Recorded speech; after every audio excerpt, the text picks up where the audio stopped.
Fist fight you. Oh, fist fight you, New York Bizdoc. City, we are live. Are we live or no? Are we allowed to tell people We're that you were in New officially York live. City? Oh, Are we back here? hey, We are hey. officially. We Are we don't do allowed it. to tell people you're in New York City? No, you're not allowed to. I No, don't want you to that's tell it. them. I failed. Don't I tell failed. anybody. I was in New York City Well, yesterday. nobody needed to know that you were in Italy No, last we're week. in South Florida, which only feels like New York City. Everything Everybody from today New York has to City do is with here. this mango. Have you Yes. ever had somebody walk up to you? Tiffany just walks up and says, Yes. here's a mango. Yeah. I'm like, what do you want me to do with 5 it? She minutes just give it. before you. So, Tiffany, if you're listening to this, thank you, Tiffany. I Yeah. appreciate the mango to start She's off the handing day. out mangoes. Yes, we got Vitamin's You know what Angels. they say about mangoes, though? Here we go. Uh-oh. If your man ain't treating you right, you got to let that man go. Oh, really? Yeah. You're Wow. not treating you. All these jokes. I'm Okay. gonna tell you. I'm gonna tell the Mrs. Bizdoc. Man ain't treating What do you you call your right. wife You gotta again? let The that Bizdoc man babe. The go. Bizdoc babe. You gotta let that man go. If Bizdoc ain't treating you right. By the way, somebody Bizdoc said babe. they're running late. I got to give a shout out to FA's comments. FA said Pat forgot to fill his tank and is waiting on AAA to fill it up. The other There day, we go. The other day, I'm going to what do you call it? We're live. Global what? Global entry? That's what's called global entry. Yes. Right? TSA free. So I'm going to global entry in Fort Lauderdale, and I'm driving down. You got it now. First of all, the traffic is insane going over there. And the bridge at Boca, when it goes up, at least it's like 2 minutes. The bridge by the port that went up was 20 minutes. It was a massive bridge. Oh, Port that went up. Everglades, right? Whatever it is. Yeah, Yeah, it's Port Everglades, right by the Massive. FLO. I'm waiting for this thing to go. Finally, I make it. By the way, my car's at zero at this point. I have no. For about 15 minutes, I've been at 0 miles. And I post a picture, and I'm like, it's over. This is going to be like my 50th time I'm running out of gas. And I'm optimistic. It's the attitude of an optimist. I think we're going to make it. I think we got 10 more miles on empty. I think we can pull this up and do the impossible. And you know what the Shelby said? The Shelby said, you're right. Ooh. The moment I found this gas station, thank God for the Chevron right off the bridge. I pulled up, the truck turns off. Turned off. Turn off. So that's Done. what happens But when you run out of have gas. you ever had anybody? No, I'm in an Here's Uber, what and my- happens my when you Uber go. runs It out. goes like this. Just kind of like Yeah. choking. Yeah. It chokes, and I'm like, choke a little bit more. Boom! Made it to the what do you call it? The pump. And I drove up to it with the cars off, filled up the tank. It would only let me fill up the tank because it's the big Shelby. I was only able to put $100. Got back in and took off. And I went to the TSA pre. Watch this. I pull up. I'm 25 minutes late. Caroline calls to tell him he's late. The lady gives her the biggest attitude, right? And I go in. I don't have a mask on. I'm late. I'm already like, I'm like, oh my gosh. Strike one, strike two. Strike two, and I've all, because I was with them for 10 years. I missed one appointment, and I haven't had it for the last year, so I've just been using Clear. But again, Clear and TSA is better than just having Clear. Pull up. Are you Bet David? Yes. Follow me. I'm like, yes, ma'am. Nope. I said, ma'am, I'm so sorry. I said, sorry? You know how late you are? I told the lady that called me, don't even bother showing up. You're lucky we're meeting with you. I'm like, I totally apologize. I was, and all the stories She's like you a say, drill instructor. when Bet you David. say, my cat ate my homework, I'm telling those stories, but it's the real stories. I'm like, I'm telling you, I have car a ran out tendency of of running. gas, it was the yeah, bridge. I've heard all those excuses. I'm like, fair enough. So I sit down. Then the next lady comes up. She gives me another attitude. I'm like, okay, how are you? Where are you from? I'm from everywhere. Oh, yeah, me too. I've been everywhere too. So tell me where everywhere is to you. And it's like zero personality, right? Finally, he gets down. And I say, ma'am, again, I apologize about being late. Do not be late 5 years from now when you have your appointment. I said, I will see you in 5 years. 5 years. You will never see me in 5 years because when you're coming, I will never be here. I'm like, okay. I don't know what Sounds the like hell- she's happy to be there. Sounds like she's happy to be there. I get in the car, I'm leaving. The next day, I'm interviewing Michael Malice. Michael Malice is, what do you call it? He's the guy that is the anarchist. I don't know if you heard of Michael Malice, the anarchist. So we sit down, we're debating. He is a full-on believes in anarchy. He thinks America's a better place without a government, and we're going through. He says, have you ever seen how the government treats you when it comes down to customer service? I said, absolutely. Yeah, As a matter of fact, an hour ago. So you were going just for a TSA appointment, for not for your TSA. flight. No, I was just going for yesterday I went for my flight. Yeah, 2 yeah. days ago I went for, to getting. So we'll see what's going to happen. Hopefully we'll get No. this He was global going in. The Atlantic. second most valuable number you have outside of your Social Security number is the number on the back of that global entry card, which is your TSA pre-number. It is ridiculously valuable. All right, so let's get into Agreed. it. Gang, Super Chat, you already know the deal when it comes down to Super Chat. It's good to be with you. We got a lot of different topics to go through. Apparently, Ronaldo cost Coca-Cola $4 billion by simply saying Coca-Cola is not good to drink. You got to drink water. And he simply moved it. He just said agua. We'll talk about that. Hunter Biden is starting a career, full-time career as an artist, and is selling. I've already his purchased artwork. multiple paintings. It's fantastic. My favorite artist. I can see it. There's a picture of a hunter. $500,000 a piece. This says artist. This should say lobbyist. Let me just write that for Hunter Biden. Gosh. Artist to be. He's going to be an artist selling his pieces to $500,000, which if you speak to the mob will tell you that's a business model. That is a business model, which we'll get into here in a minute. That's exactly right. That's when a small local dry cleaner does $2 million a year. Yeah. And the mob is like, they bring the clothes, we take the clothes. I asked all of you. Laundering. I asked all of you what your favorite story was of the day. And we obviously know what Adam's favorite story was. If you haven't heard, folks, catastrophic announcement was made yesterday by eBay. eBay bans the sales of adult-only items moving forward. It's catastrophic. We've had a lot of complaints. I get all my stuff. It was a trending topic. Walked in today. He's on. He was going to buy you a gift. I was going to get you a nice dildo, but You wow. can't. You But can't do I'm it. sorry. By the way, have you seen I that? owe you one now. Adam, have you seen that guy that goes around representing like he's the media and he's interviewing guys and he puts the dildo on their mouth? So tell me, what do you think about what Trump said it's not today? Sacha Baron Cohen. And the guy is like, what the It's no, I follow World Star because every once in a while they posted some of our short clips, but every once in a while they like the mob stuff and the Kobe stuff, Oh, so they sick. post stuff, and Ric Flair stuff. But sometimes the post they have is just out of control. I'll be in the bed sometimes, like going through it just to see what's going on. Something pops up, babe. What are you watching? I'm like, babe, I promise you, I'm watching World Star. This is. Oh, you're watching World Star? What are you watching? The Hoochie's the Instagram. host? Yeah, No. I mean, it's dildo interviews. that's right. It's epic. So apparently they're not going to be able to buy it on eBay anymore. So it's going to be a challenge. So Morgan Stanley, chief to bankers. If you want New York City salary, you need to be in New York City. That's going to be a good one to get into. Spotify clinches $60 million deal with Alex Cooper for her Call Her Daddy podcast, yanking it away from Barstool. And then Dave Portnoy yesterday gave a shout out to Barkley. If you ever want to be here, we would love to have you here. You can say whatever the hell you want to say. Because Barkley yesterday announced the fact that he's sick and tired of his job because it's getting so uncomfortable. All they ever talk about off camera is what you can say and what you can't say. And he says, you can't have fun with this anymore. He says, I can't wait to retire in 2 years. Barkley's words. We'll cover that here in a minute as well. There you go. Big Short investor Michael Burry is back on Twitter and warning of the biggest market bubble in history. Want to raise your kids with high self-esteem? We're going to talk about that because the parenting experts got something to say about that. We'll see what that is. And then Putin and Biden say progress made in Geneva, but wide gulfs on issues remain. And Donald Trump visits the border before Kamala Harris.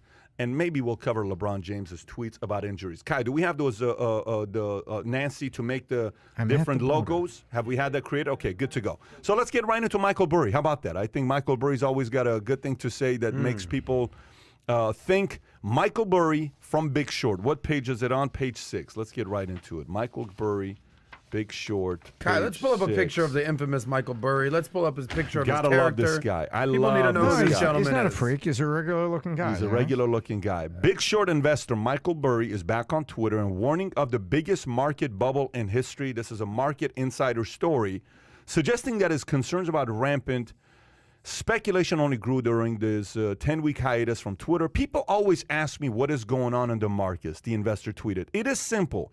Greatest speculative bubble of all time in all things by 2 orders of magnitude. Flying Pigs 360. The hashtag was likely a reference to a famous saying in investing, bulls make money, bears make money, but pigs get slaughtered.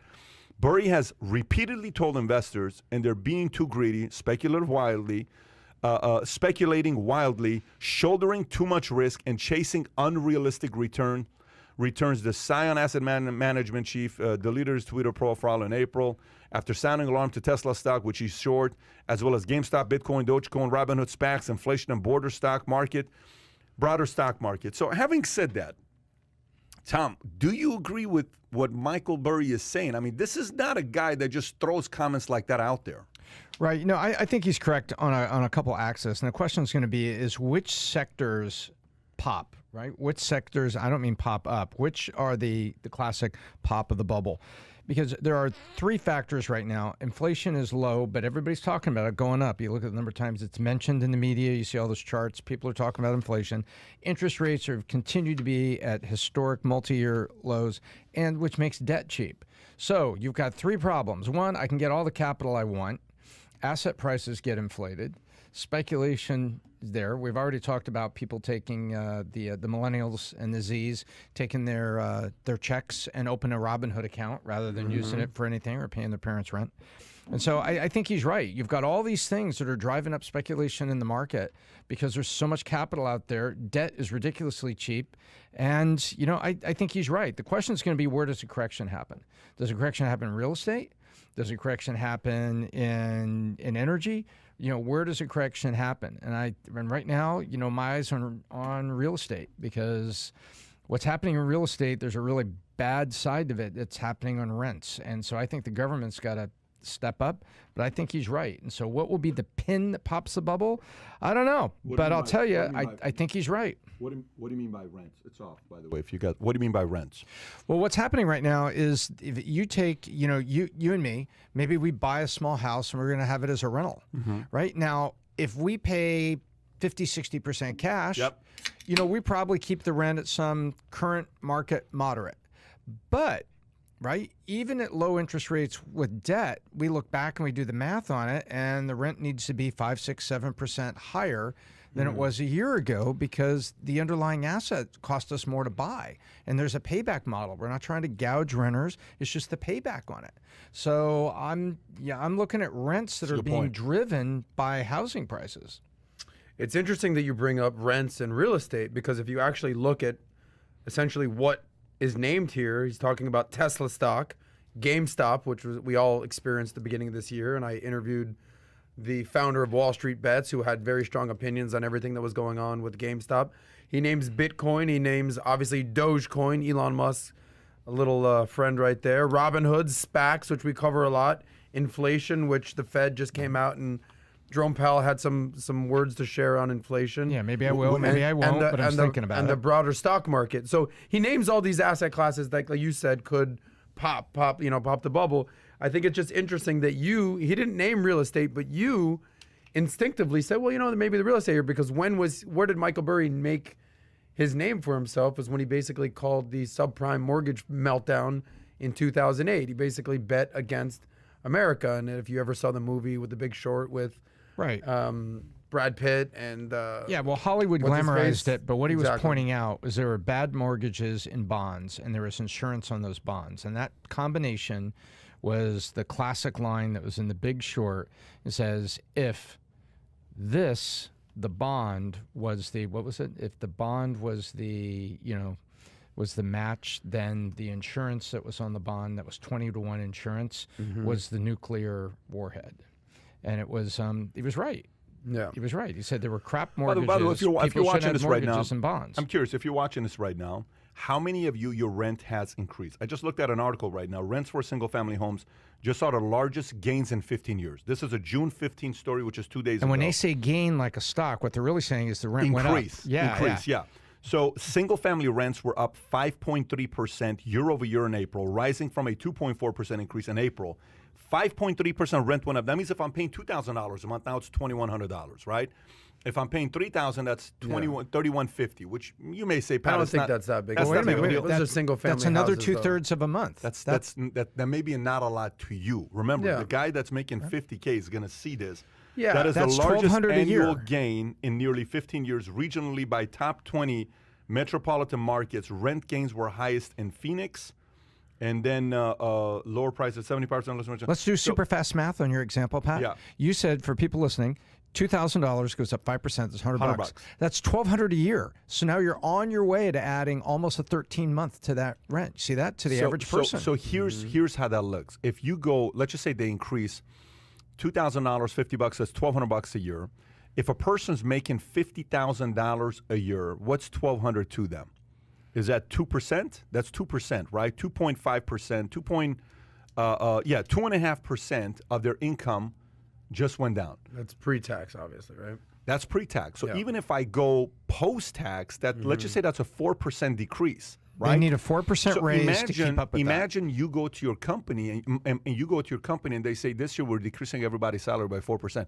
You may not feel it, but you're going to feel it, right? Yeah. Because for that middle America low income family. So, and then it's not only this, gas goes up. Everything is pretty much going up. So you're only seeing one aspect of expense. People are going to see it in other places. But if you're watching this and your rent went up, I'm curious. Has anybody felt it anywhere? UK, one person said their rent went up 5% in UK. Mark Sesh just says, my buddy's rent went from $1,360 to $1,700 in Mesa, Arizona. Yep. Anyways, we're going to see what's going to happen. to 17. That's a big number. That's time to find a new apartment. Well, he's also in back, Mesa, Arizona, where there's high demand. Too. back to Michael Burry. Is this someone that you would want to get his perspective on valuetainment? Is this someone that you think We've would, spoken to Michael Burry. Michael Burry doesn't want to do an interview, but if Michael Burry wants to do an interview and we'll just do audio, we will all day have him on here. I would Interesting. love to have him on, no problem, because I think the guy's counsel and the way he sees stuff, you're not necessarily 100% right, but you have to get perspective. And to me, I think eventually, if you've been in this game for a while, like let me give you an example, okay? Sports.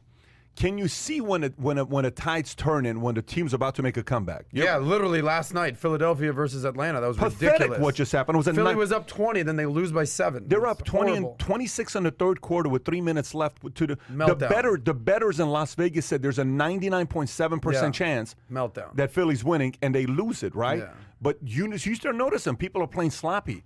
People are getting nervous. They're missing free throws.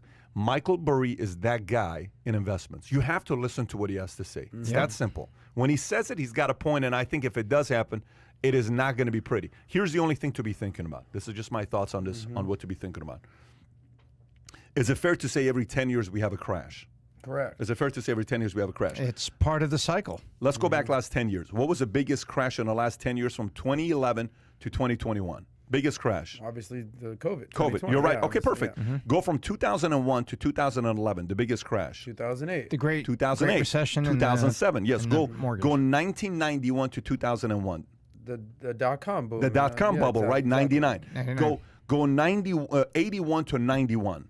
What, 87? 87, Yeah. 88 87, 88. recession. If we go every decade, there is a crash. Here's the only differentiator. So the only differentiator is if you make 20-year runs, you're not affected by it. That's correct. If you're making 20-year investments, you're not affected by it. You're only affected by it if you're volatile. GameStop's going to make me a billionaire and I'm going to make my money off Dogecoin. If you're playing that speculative game, many are going to get their tails handed to them. But if you're playing the long game, you may lose 30% of your portfolio. You may lose 20% of your portfolio. Right. Long game, you're going to This make is money. the difference between day trading and decade trading, right? I mean, day traders, Exactly. like, this is literally goes back to his Yep. quote where, bulls make money, bears make money, pigs Pigs get get slaughtered. slaughtered. Yep. So if you're just all in on Bitcoin, all in on Dogecoin, you think it's going to the moon, there could be a crash landing sometime soon. Yeah, because what you have Like you say, sorry to cut you off, BizDoc, but you say about valuetainment, I'm on a 20-year run here. I'm doing this for Purely. 20 Right. years. Yep. So a video you do today might pop, it might get 1 million views, or a video you do next week might crash. But you're in this for 20 years. Who gives a shit? Yeah. Like, things will happen. Yeah, So- you look at it this way. So 529s are out there, which is a College college savings education. plan. correct, Yep. exactly right. So when Bailey was younger, I left it in what's called Age, and it was TIA CREF that was managing it because they were the sponsor for California. Every state's got a different financial provider that does their 529. So when Bailey was there, I had on age synchronized risk, which means when she's in kindergarten, the risk that they're allowing to be in the investments that are in there automatically, I don't make the decisions. I just say, I'll take the age. It's kind of like a target date fund. Correct. That's exactly right. In finance, yeah. So what happened was, she lost 30% of her poor little 529. when she was 4 years old, probably. How old was she? 4 years old. Yeah, okay, right? yeah. Now it's bounced back. And that's right. Now it's back, and it's tripled since then. Bailey's a millionaire. No, she's not a millionaire, but she's not going to have student loans for a bachelor's. I'll tell you that. Great. It's So a great now- dad right there. So, No. Her But, grades are insane. Go ahead, Tom. and then what I did was I flipped the switch on age synchronized risk when she was a freshman, because I was thinking about the traders that maybe the synchronized risk what they're looking at the current market, and I moved it to market index funds and that, which is another choice. Yeah. The age synchronized risk has been more volatile, and I'm like, wow, their age synchronized risk. These are people that are supposed to be professionally managed target date funds, and even them, PBD, are, you know what I'm saying? Yeah. They're a little too crazy. But Brooks Fund, I don't worry about it, because if it pops right now, it's like 2008 for Bailey, and then it's going to be back. But I think that even I'm seeing in Wall Street, just in the 529s, I think there's more optimism and riskiness, even at a time where they're supposed to be managing it according to a target date fund. And So what's your advice to the young people out there who are just starting to have kids and they're basically setting up these 529 plans? Look, it's the taxes are going up, and so if income taxes are going up, there's more reason to live moderately and to get 529 protection for some dollars for your kid, and take the long view. Take the long view. Yeah, I mean, listen, here's the point. You're working day to day, you're going to get crushed. You're working long term, you're going to be all right. If you're going to be constantly emotional, buying, selling, you're going to take a hit. But the reality part of it is, take a look at Ken Golden from Golden Auctions. This is a collectible cards auctions. He just raised some money last year. Do you know how much he sold last month in cards? Just last month. Bloomberg contacted him to do a story. You know how much he sold last month in collectible cards? What do you think he sold just last month? Did I tell you the number? No. What do you think he sold last month, total collectible cards, just last month auctions? I'm going to make a wild guess. Just remember, like, this guy was doing a couple $1 million a month. Then he went to $5 million. Then he had a record-breaking month. He did $10 million. What do you think he did last month? I'm going to say, with all the capital that's out there and everything that's happened, did he touch $1 billion? $1 billion a month? In a No, month? that's aggressive. No, cards, Tom. I would say Cards. max 50 million, 100 million. He did Wow. 50 million last month. Wow, that's crazy. But you know what 50 million is? Up from $1 million, though. Guys, you know what 50 million is? 50 million is $51 million cards. It's $500,000 cards. It's $1,000 cards. I don't think people like the 50 million. And you've got half of those in your 100,000 vault. times 10 is $1 million. Times another 10 is 10 million. So 100. You're talking about the guy's selling so much right now because people are willing to buy cards today. They're not going away, right? But is that going to be the case if the market tanks? I don't know about that.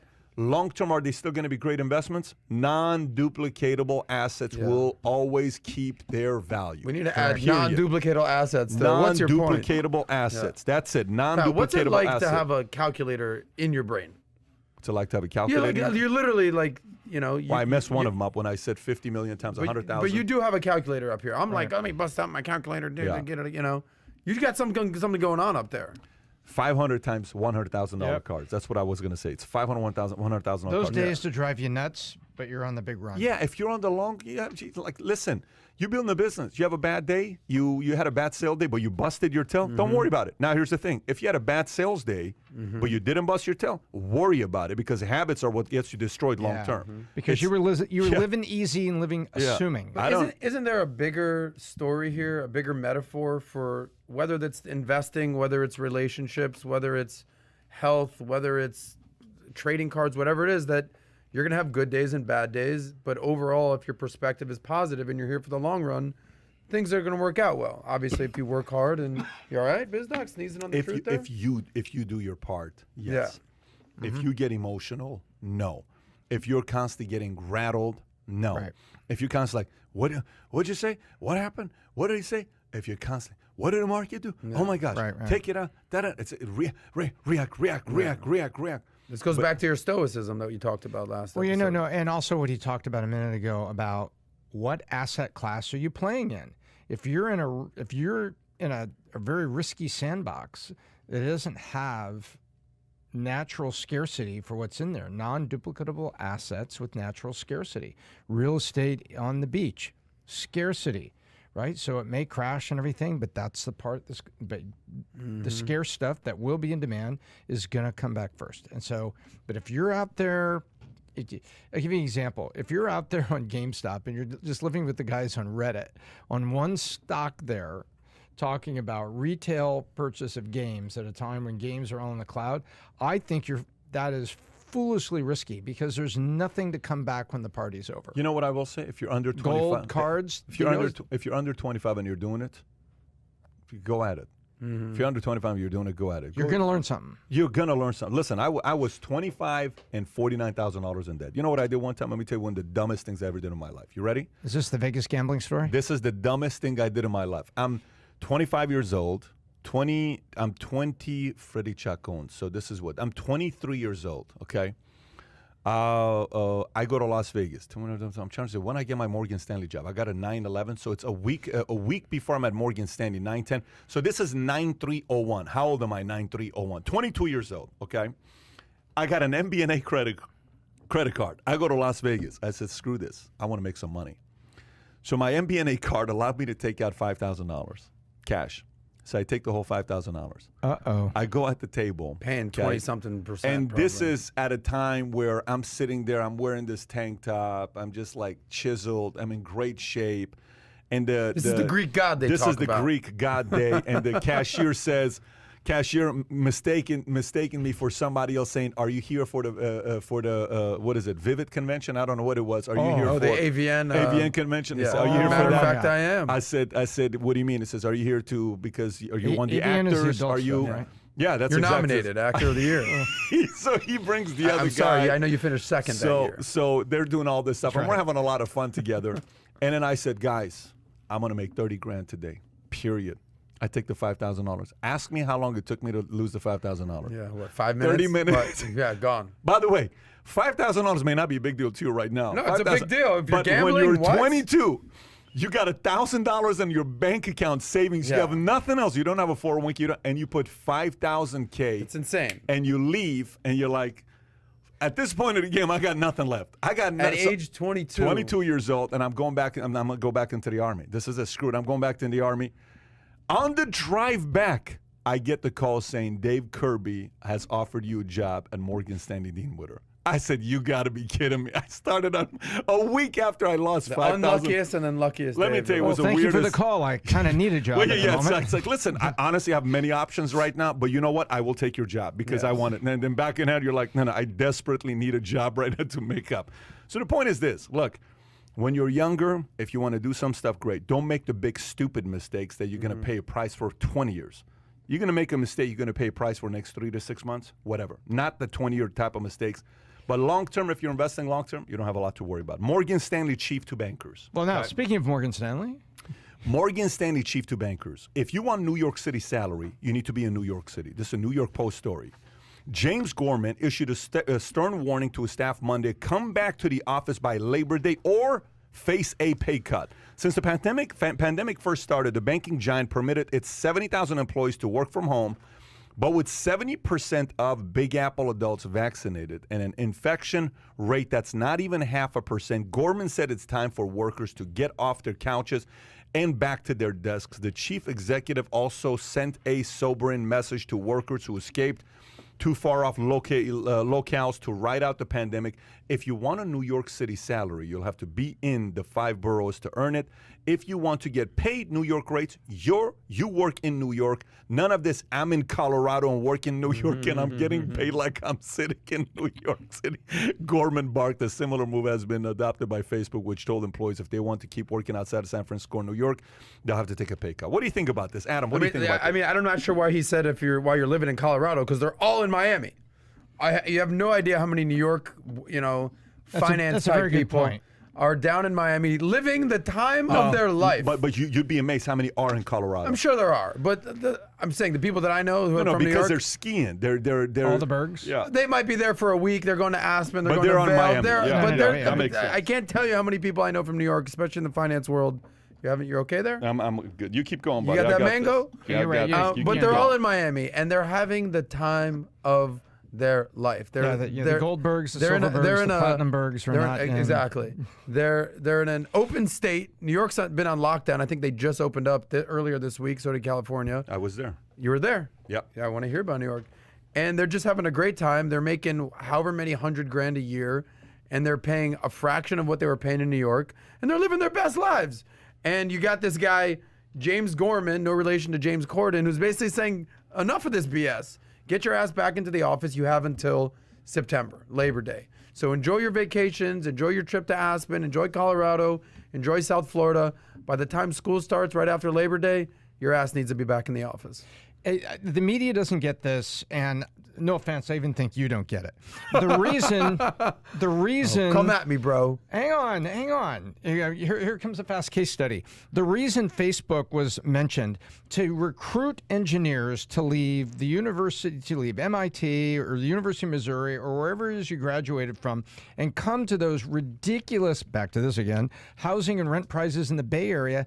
To compete, they had to pay certain salaries. So if you were in the Bay Area, and the larger companies will tell you, hey, your salary baseline, and this sounds like a big number to people who are listening, is $100,000. But here in the Bay Area, you're going to get $117,500 because it's a $17,000 cost of living adjustment that we give you for the Bay Area. And they tell you, now if you go to work in Atlanta at our regional office serving UPS and Delta Airlines and Coca-Cola on behalf of Google, you're back down to your baseline of 100. They will tell you that. And all they're saying here, he's saying, look, if you want the New York salary that we have to pay to recruit the best bankers, because we're competing with Goldman, we're competing with everybody else. How greedy of you, the media says. That's right. How greedy You're of you! so greedy. How greedy of you to take this? No, Shame on you. What he's saying is he didn't say you're going to get Yeah. fired. He said if you want to go back and live and work in Colorado, that's fine. But I'm going to baseline you for Colorado cost of living because to get you to come to New York and work in New York, Is it fair? I had to compete. Is it fair?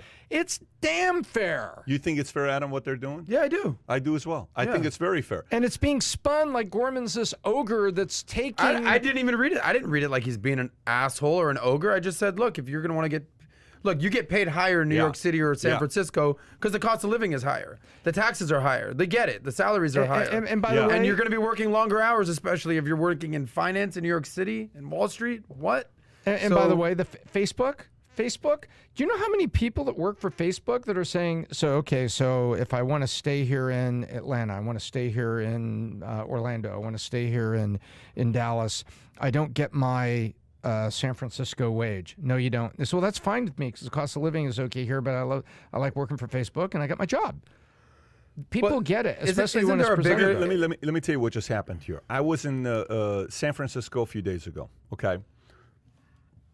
And we go for a walk. We go to the Fisherman's Wharf. Yeah, Oh, my Mario's gosh. never been to Alcatraz before, so we went. It's an awesome area, It's a beautiful actually. place. It's a beautiful place. I know you was there. You were there last time. You was there. You were there with your. I was girl. there. You was there. You told the story. The Rock.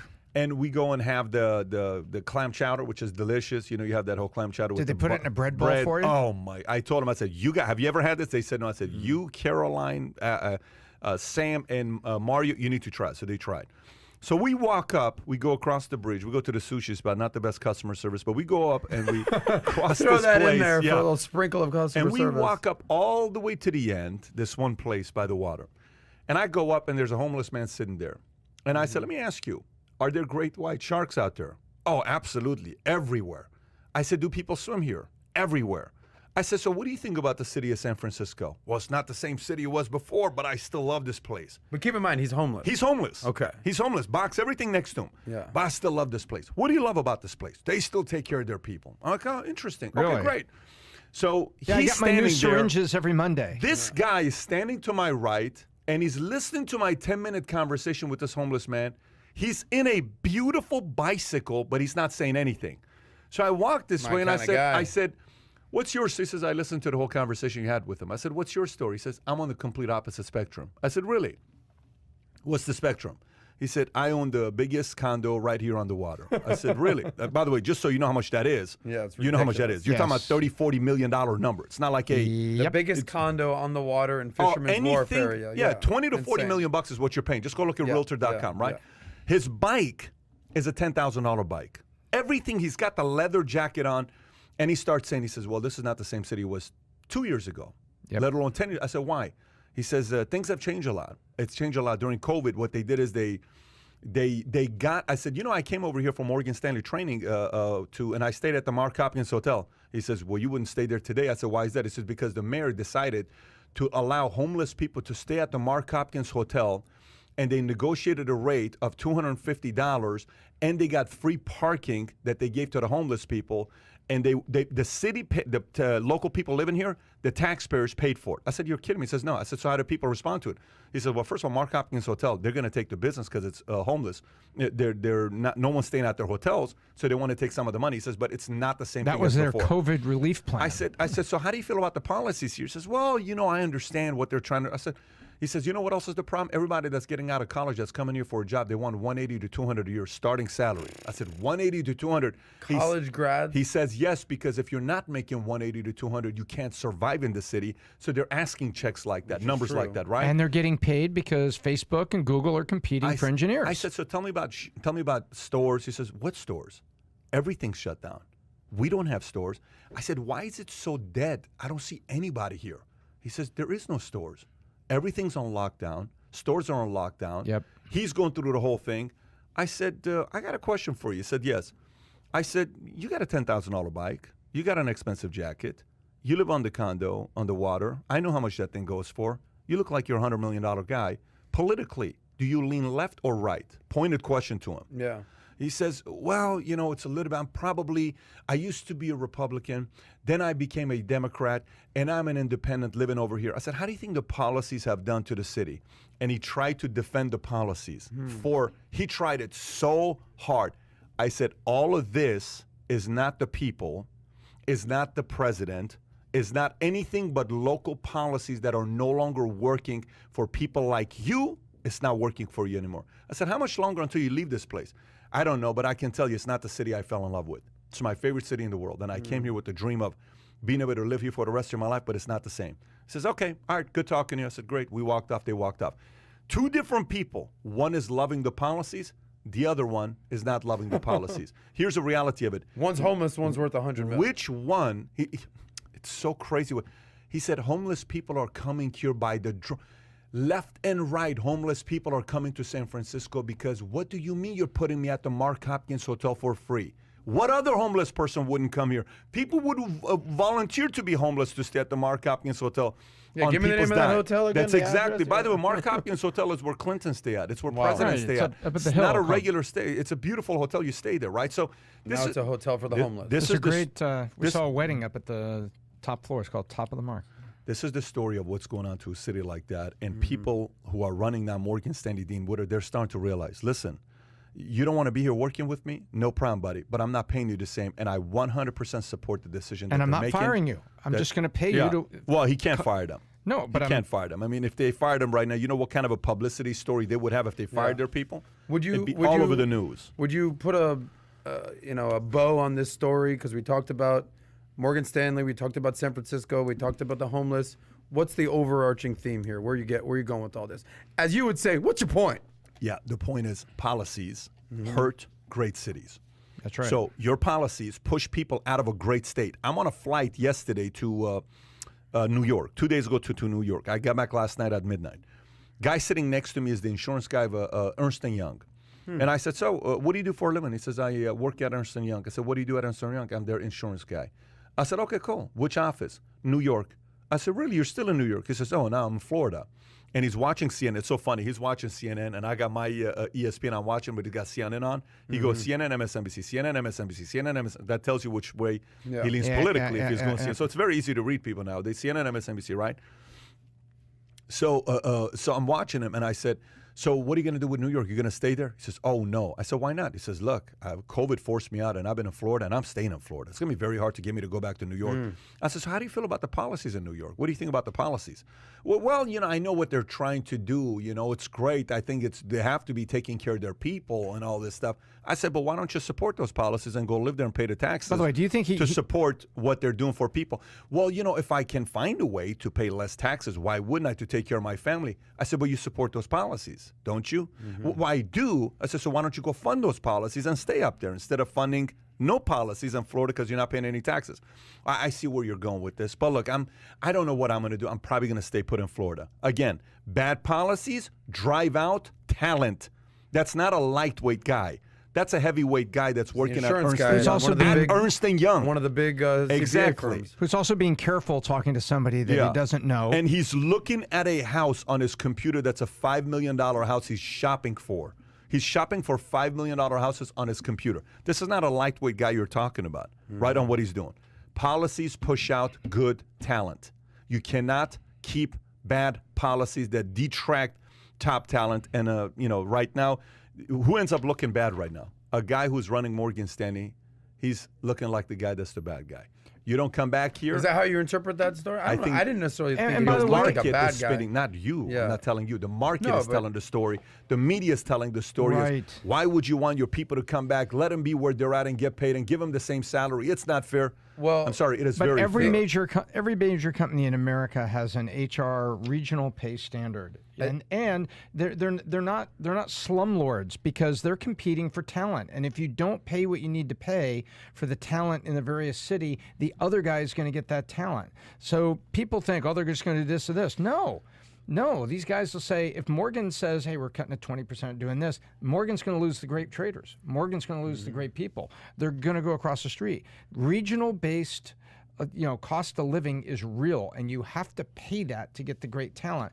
And what Pat's talking about, and I completely agree, is the local policies have such unintended consequences. Because what is the congressional reelection term, right? 2 years. Every 2 years you're running, and it's always a short-term policies, give me the votes, give me the votes. And the unintended consequences are huge. Willie Brown, when they had the Council of Mayors in San Francisco, Kamala Harris, Willie Brown? 2 decades ago, he was putting homeless on buses and sending them to Sacramento because it would take them 3 days to hitchhike back because they wanted all the stuff they were getting from the city for free, but he wanted them out of the visibility when all America's mayors were there because he was polishing the image for the short term. And so when you do this with the Mark Hopkins, you're probably reducing homelessness in Sacramento because they're up there. It gets like 104 degrees here in the summer. Yeah, I know. I'm going to Mark Hopkins in San Francisco. The homeless people know what's going on, and they're just moving to where the policy they think is going to help them. Well, I mean, listen, Elon Musk just sold his last house in California for $37.6 million. Yeah, the San Francisco. It's a compound. It's like it's lots of 50 acres. It's 50 acres. It's 16,000 square feet. It's a beautiful place. Yeah, it's the last property he had to sell. People are leaving. They have Hilton to just can buy realize that and make it a boutique hotel. They It's could. a huge property. People are leaving. It's that simple. That's exactly People right. are leaving not because of culture, not because of Bad rich history, industries. not because of any of that. We got to tell him he's screaming and hollering. Not because of any of that. They're leaving because of bad policies. Very simple. When my kids ask me a question, they say, hey, Daddy, who are we voting for? What do you think about this president? What do you think about that president? Somebody in school, they're going to school, and somebody in school told me that Trump is for rich people and Biden's for poor people. Who should we be for, right? He's asking this. So I'm having these types of conversations with my kids. It's interesting because you see the teacher saying certain things and these kids are coming home and they're sharing it with you, right? I said, look, kids, it's never the individual. Forget about the individual. I don't look at the individual. I don't care if the individual does whatever they want to do. You don't care if they drink alcohol? That's not my business, Daddy. That's their business if they want to drink. But if you produce policies that produce negative results, that's when I become concerned. I said it's a policy war. It's nothing more than policies. So when people ask, which president do you like? They'll say, I disagree with Biden's policies. 6-year-old Dylan, 7-year-old Dylan says, I don't agree with his policies. What percentage of America do you actually think thinks that way? No, man, what are you talking about? What Adams? percent? Less than 20%. Yeah, I would say way less. Yeah, no. I'd say less than agree. 10%. The only reason I say One in five. 20% is because it's 1 in 5 makes 6 figures in America today. So I would say 20%. I think it's a 20% number who's actually sitting there thinking about it, who's actually sitting there saying, here's what we have to be thinking about. Anyways, let's go into the next story we have. Since we're talking about parenting, why don't we read this parenting story? Page 7. Dun, dun, Kai. dun. Kai, I can't hear you, Kai. I cannot hear you. Turn on Kai. Donations. Yeah. Take a quick look at your donations. What happened? I haven't seen it. Super chats. There's some people here. It's a good point. What's that? The point the Which super one? chat made. This Sergeant Wilkie. Whoa. Bring him down, guys. Bring him down. Wow. Bring him down. Go ahead, Kai. No, the super chat. He says the real issue is people coming from the places like Texas. Florida and Yeah. Texas. And will bring the same mindset that brought the policies that ruined their state, the one they're running to. The mindset needs to change. Sergeant Wilkie, you're 100% right. I'm giving Absolutely. you 10 times what you just gave right now on the super chat. He gave $20. Let's give him $200. Let's give $200 to Sergeant Wilkie. Sergeant Wilkie, send us a text at 310-340-1132. 310-340-1132 so we can send you your $200. I 100% agree with Sergeant Wilkie. This is why states change. This is why states change. The biggest thing I say is the following. Just look at policies, man. I had a conversation yesterday with a couple of my guys, and here's what I said. This was Tuesday, our weekly Dream Team call that we do right after the podcast that we did. And here's what I said to them. I said, how do you judge people? Actually think about it. We can hear you guys. How do you judge people? How do you judge people? Actually think about how you judge somebody. If you were to say how you judge me, how I judge you, how do you judge Tom? How do you judge Kai? How do you judge David? How do you judge He's somebody? wearing a sick denim jacket. I'm a David Sam fan. doesn't wear his vest anymore. I don't know what to make of that guy How do at you this judge point. people? Used to be a vest guy. It's summer. Good looking. How do you judge people? I think, you know, the old fashioned saying, don't judge a book by its cover, but I think a lot of people will you know, first impression is a big deal. Well, I mean, Are you asking a rhetorical question? I hope you realize that judging people favors you. Oh, thanks. Because people look at you and they say, you know what? This guy's got a a cool good-looking bike. guy. He's riding his bike. He's taking Ubers. He's riding his getting sister's along. bike. I think you know, they say if you go on a date with somebody, He likes Okay. cats. he likes cats for sure too. If you go on a date with somebody, how do they treat the servers? Okay, how do they good. treat Perfect. How you treat others? Let's actually make a list. By the Yeah. way, Kai, Sam, David, I'm going to ask all of you guys. How do you judge people? Folks, I want you to also participate in this. I want you to answer the question, how do you judge people? Okay? Your boss, your cousin, you know, a stranger, a new person. So number one is how you treat a stranger. Is that fair? Is that what you Yes. just said? Okay, you go to a Absolutely. restaurant with a girl and you see how you talk to the waiter. how you treat people And the you know, valet, quote unquote, below you or Okay, serving you. how you treat people Yeah. below you. Like my Perfect. mother would always say, I treat the janitor the same way I treat the president And of the I company love and your everyone. mom for that's it. like Yeah. her whole thing. What else? How do you judge people? How do you judge people? How do you judge people? Guys, this is time. Let's judge people. How do you judge people? By the way they dress. By the way they're dressed? Okay. You By, can Look, tell dress, a lot yeah. about someone by the shoes they wear. okay. By the way Ooh, shoes. they dress. We all have to check our shoes Yeah, now. I had to tell Dress. Eric, our friend Sergeant shoes. Galera, to throw away his boat shoes that he's Okay. been rocking. I saw that. What else? What other ways? Kai, how do you judge I mean, people? this is similar to what Adam said, but when people can't do anything for you, I think that's an easy way to like Okay. judging people. Fair. Who can't But do what anything. else? How do you judge people? Another one is people. How you judge someone that might not like you, but does that necessarily affect how you judge them? Okay. A little technical. But what else? Like, how do you look at somebody and you say that person's successful? How Who do they you? hang How out do with? you? I think the language, the words that they use, Language. the way that Yeah. the way that they speak, are Okay. they talking You you took know mine. eloquently? I listened. Well, to, speak up, Biz Doc. No, What's up, dog? You judging me? No, I listen. I listen to their Tom's a language. pretty and judgmental guy No, sometimes. You're I judging listen me to right how now, they Tom. say what they say because you'll see a billionaire sitting next to you that is not wearing the big watch. He's got a little Apple That's true. Watch. He's got things, and he is not How they trying to say flash it. What they say. But I Okay. like to hear how they talk. I What like to hear else? the words Who they they use. hang out I with? do- Who they hang out with? What else? I'm just looking. Let me look at some of the people I mean, here. speaking of Kai, Okay. what accent All right, they let's use? look Do at they this use here. a Once you crazy find out- accent? Are they Americans? Somebody said. Once you find out where they live, you know? Okay, everybody's saying, Kai, can you speak up, please? Character. K1 said skin color and race. Do you actually judge people based on skin color and race? Do you think people judge people based on skin color and race? That's what would be called prejudice. Okay. It's sort of baked in bias that Yeah, people have from unconscious. how you grow up. Where Pat, you our grow good up, friend, you would probably appreciate this one, Pat. and the How they biases are- smell. It's a big deal for you. I'm a big, like the other day, David ordered a sandwich with onions. Pat came out. weeks ago. Who ordered the onions? You know, Who- you know, Robert ordered onions the other day, He but got he was fired low key. He that didn't want to day. say anything. I'm like, what are you doing ordering onions? Oh, in you the ordered office? onions? If you like So, onions, you cannot work here at Vice. Julia I'm said sorry. character. Mohammed Azhar said how they talk, by actions, the way they look, the words they use, et cetera, et cetera. How about the A way bunch- that their kids behave? Okay, now we're talking the direction I'm going with it. Yeah. Here's how I judge people, okay? It's very easy for somebody to sell you on how amazing they are. We're all pros at it. Everybody's great at selling you their way of thinking. Everybody is so great at selling you their way of thinking. They're fantastic at it. They can sell you their lifestyle. They can sell you their decisions. Words are You know, cheap. for example, let me give you stuff. So, the reason why I don't work that hard is because money doesn't drive me. I'm not driven by money. The reason why don't like to work past 5 o'clock is because family matters a lot to me. And I Work-life like to come balance home. makes better people. So I want to come home and I want to spend time with my family. And then they sit home for 4 hours and watch TV and they're on their phones for 2 hours and they call that quality time, right? We're selling ourselves Amen. on whatever thing that we're doing, right? It's selling. We're selling. Okay. I judge you. It's self-justification wrapped in selling. I judge you based on your relationship with your mom. When that day she dropped you off with the BMW and we went in the car and went to Wynwood. I judge you based on your relationship with Adrian, on how you guys are at that Soho house, on how much that guy loves you, and you guys have traveled together. My You guys best are friend, guys. That's friends. not. No, like, well, I mean, I think both of you guys are single. I don't know the whole story. That but guy is doing all right for himself. yeah. So then I judge you based on Keith.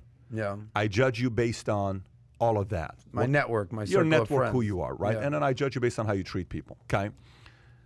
I judge a successful person based on how many people around them are winning. If people around you are winning, I judge you and I say, check, this guy's a winner here. Because if you work with this guy, guess what? You're going to win. Winning could be a lot of different things. Winning could be advancing. Winning could be a lifestyle. Winning could be monetary. Winning could be the way the person improves as an individual. Winning could be the way the person communicates before they came here, how they talk now. Winning could be how that person processes issues. Winning could be how that person leads. Winning could be many different ways. If I watch the people around you winning, I say you're somebody worth following, right? Okay. How do you judge policies? This whole thing is about policies. Right. How do you judge a good policy? Based on the results. How many people are winning? It's not about, so if you think about how many politicians sell how amazing their policy is, I don't give a shit how great you are at selling how amazing your policy is. What I care about is the results of your policies.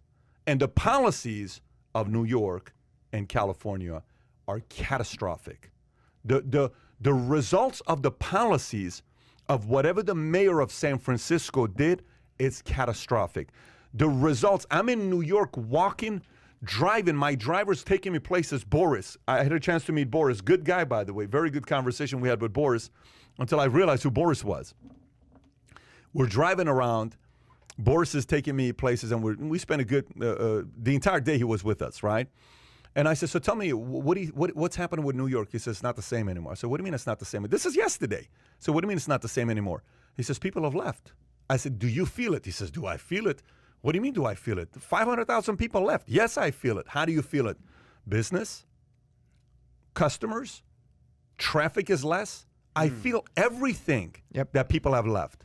I said, so what are you going to do long term? So I don't know. Guy's got 3 kids. I think he's got 3 kids, right?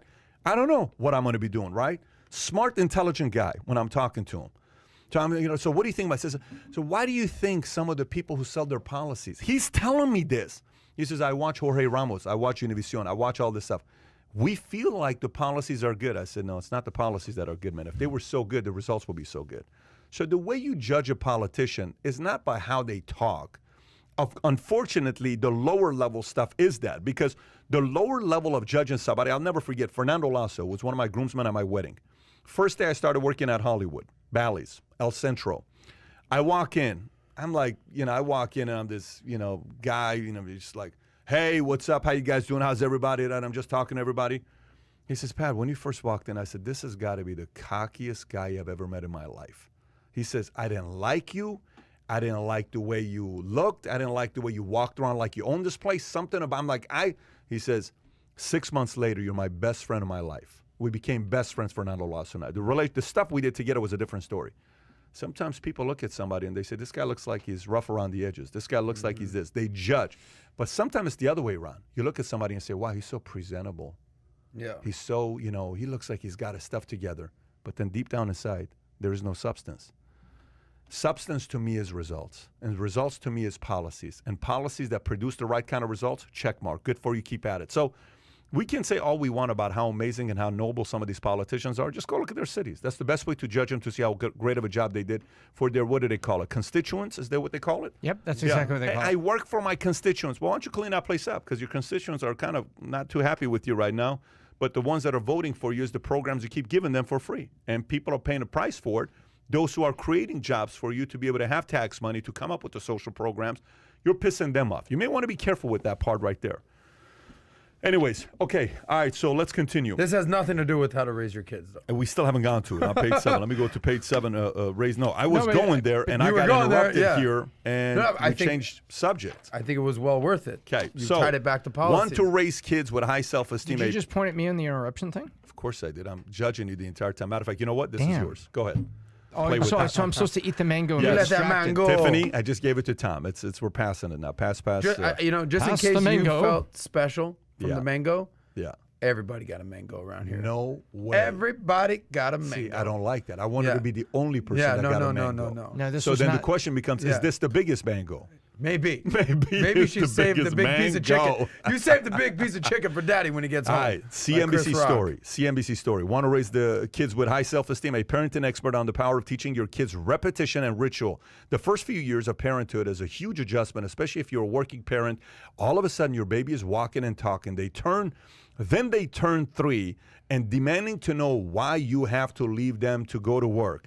Whatever your work schedule, those mornings, evenings, weekends can feel very short, and you'll want to make them enjoyable and high impact in building your kids' confidence and self-esteem. The key technique to getting there is through teaching repetition and ritual. If your son knows you'll pick him up and hug him in the same way when you came through the door each evening, he'll look forward to it, and he'll be thrilled when it happens. Sing that favorite song together each day on the way home from daycare. Begin each Saturday morning with breakfast at the same time. Tuck him into bed in a consistent way each night. For you, repetition is dull, but for children, especially toddlers, it's wonderful and reassuring. The world is a brand new and complex place, and when they see patterns in it or accurately spot what's coming next, it gives them a sense of security, mastery, and delight. Tom?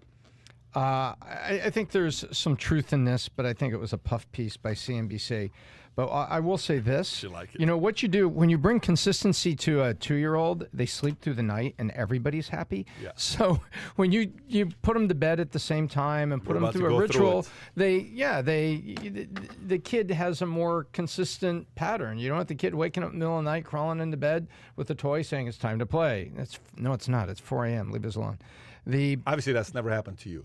Oh, it's happened to everybody where your kid's had a sink, you're at you go out of town to a wedding, and so you're up late till 10 o'clock, and then the kid's had a sink, and then the next 2 days, the kid's literally out of sync. They're tired, they're grumpy, it's hard to get them up.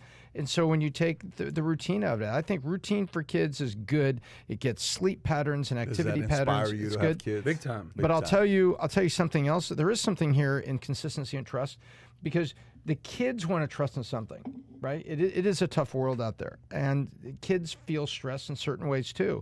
But when they know that you're going to be there and they can count on that, that is a huge part of the parental-child love. I can count on you. It also gives you permission, and it gives you the opening to put the disciplines around them, the disciplines of structure, of behavior, of time, and things like this. I tell you, if you travel with Tom, here's what happens. Tom, every morning, calls his daughters, no matter where he is in the world, okay? And every night, before he goes to sleep, Tom calls his daughters, and they pray together, no matter when it is. By the way, I've never seen Tom forget those two things. When I tell you never, I mean Respect, Tom. I've never, ever, we could be at a party. Tom will step out, make the call, talk to his girls, and then come back into the party. No one knows what happened. But I'll see Tom on the phone. I'm like, I know what Tom's doing. Leave him alone. He'll be back in 20 minutes. Does his thing, comes back. When I tell you consistently, I mean consistently. His daughter's probably going to end up going to Penn, okay, if not Michigan, but she's going to get to choose where she wants to go. His oldest, Bailey, who responded the other day to Scott Galloway's article in a way that adults wouldn't respond to what Bailey said. And then Brooke is probably going to be an MIT student if she wanted to. She can go anywhere. A lot of it is how he and Kim raise their kids with the rituals. Adam, yourself, you hear this commentary. Yeah. Do you have any thoughts on that? This makes me think a couple of things. You brought up, the whole work-life balance, and I know you were kind of mocking that a little bit. But essentially what I would take from that is rather than you having to get home at 5:30 and then we kind of mockingly said, yeah, you're spending 2 hours on the phone and you're BSing, it seems like it's more important to have 1 hour of quality time where you guys can, throw the baseball or, do whatever you do with your daughter, play dress up, whatever the hell it is that is Dress up, special. yeah, dress up. We I dress know. up. Well, I know you've put on some pink outfits and you I put on will a crown put on with a your lot of daughter. I've outfits seen you for do her. that. Yes. With Santa. But the point is, it comes down to quality time and repetition, and just being there for your kid. Like I gotta tell you, every time I get out of here at 8 o'clock, I'm home, right? I'm home by 8:15. My cats are getting that good quality time, y'all. All right, they get a good hour of What an how was your incredible day? parent you are. It's repetition, you know. Wow. And every So- weekend they know Daddy's gone for the weekend. He's in Miami. He's doing what he's doing, but he'll be back Sunday night. Cat whisperer. He'll be back. Yeah. Do you speak to them? No, Or it's do how you, you- do you do affirmations with them? It's Affirmation is my own Who thing. loves but you, kitty cat? You know, do you say stuff to them or no? Do you talk to them at all or no? 'Cause I yeah, we talk have to a- Jimbo. Yeah, I see you have a great relationship. Like They're as very much good. as we make fun of my cats, you got 2 dogs that are your everything. Oh my gosh, I'm not. Listen, if I had my way, I'd have 10 cats at the house. I love cats. I'm not I'm part of the community of cat lovers, man. I'm a cat I will guy say myself for as those well. who are dog guys, cat guys, I've seen some cats before that suck. I would never raise my cats to be sucky like that. Is it based on the parent or based on the cat? 100% based on the parent. And if you're gonna get a cat, There you go. get 2 cats because they're playing all day, they're Got it. joking around. So we left they're out something. fighting. We So left out- value Nothing- team and economics. Yes. How do you 10 judge keys people? to raising cats. Yes. Right. Nothing's worse than one solo whack But cat. so we have to go back 20 minutes now. We have to add to it. How do you judge people? By the behavior of their cats. Yeah. That's a very good point. That's philosophical. Do they have That's- good cats? That's something like Frederick Or Nietzsche are would say. they arrogant? I don't care about you, and I'm just going to sit over here. No, I cats? would never raise not cats Adam. like that. You know what I'm Hell talking no. about. Adam would slap him around. Oh yeah. Snap out of it. Don't be cocky with me. No, exactly. Hey, can you Gotta pull let up him that know. story with Barkley? Can you pull up that story with Barkley? Here we go. I just love Barkley saying this, by the way. Love hearing what Barkley. Charles Barkley, to leave the inside the NBA, blames cancel culture. We can't even have fun anymore. Go up a little bit to read what he says. Baseball legend Charles Barkley, and decade-long team and 7 and he blames cancel culture. An appearance on Washington sports radio station WJFK 106.7. The fan, Mr. Barkley, slammed as jackasses the social justice warriors who launch online attacks and even criticize his bosses and co-hosts on TNT. It's gotten so out of hand right now, I couldn't imagine having to watch myself. You can't even have fun nowadays without these jackasses trying to get you canceled and things like that. He continues to say, he's 58 years old right now. He says, I'm just having fun, talking about sports. I'm trying to hang on for another couple years until I'm 60, and then they can kiss my ass. I'm only working until 60. I already told them that we can't even have fun anymore. We have had fun all these years, and now all of a sudden, in the last year and a half, everybody is trying to get everybody fired. It really sucks. Can you imagine Barkley talking about this? And then we're going to talk about the scenes. Yo, man, be careful going in that direction.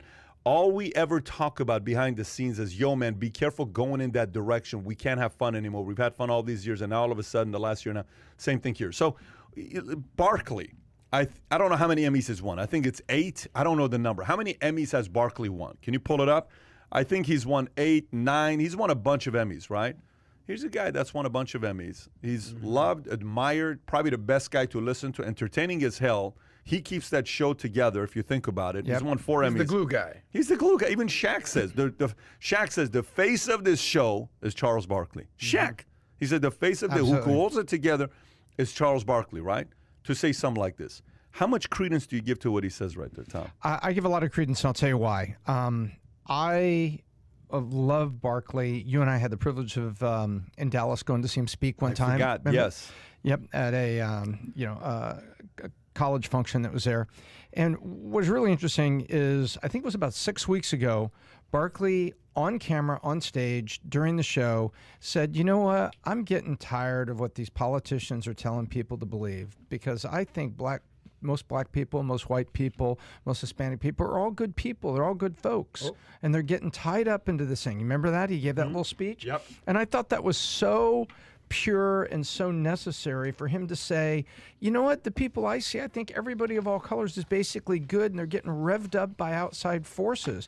Do we have things in America that need to be addressed? Yes. Do we have things that need to be changed? Yes. Do we have historical things that have kind of followed us around that we have a chance to get a new generation thinking differently? Yes. But right now, the majority of people are good people as we work through all those things, but they're getting revved up by the government that wants power and pitted against each other.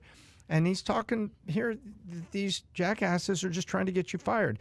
It's a technique of lobbying now to get someone fired for having anything other than no opinion. I think it's terrible what's going on with Charles Barkley. I think he, to Tom's point, I do agree with him here. Look, Charles Barkley is a personality. Even when he was playing in the NBA, he had a larger-than-life personality. He went against the grain. He said, I'm not a role model. Remember that famous commercial? Tell your kids not to listen to me. Who says that? What adult says that? So this guy's been cancelable before cancel culture was a thing, but he's maintained it for the last 30-plus years. I think something that is resonating, I mean, what side politically do you think Charles Barkley leans? Center. Center what? He's probably center, period, center. Yeah. Okay. Well, I think he's more center left. I mean, he supported Doug Jones in Alabama. He supports more Democrats than he does Republicans. Sure. That's for sure. Okay. Which way do you think Bill Maher leans politically, as an example? Center left. Center left. Okay. Left. So you have Yeah. there's a theme here going on here. Even me, for example, Charles Barkley, center left. Bill Maher, a little more left, but it seems like he's coming center. Me, a little more left, especially socially, fiscally, a little more right. Coming a little more center. And what's the common theme? We're all basically seeing what's happening with this wokeness and this cancel culture, and we're like, this is ridiculous. Being woke, a few years ago actually was a good thing.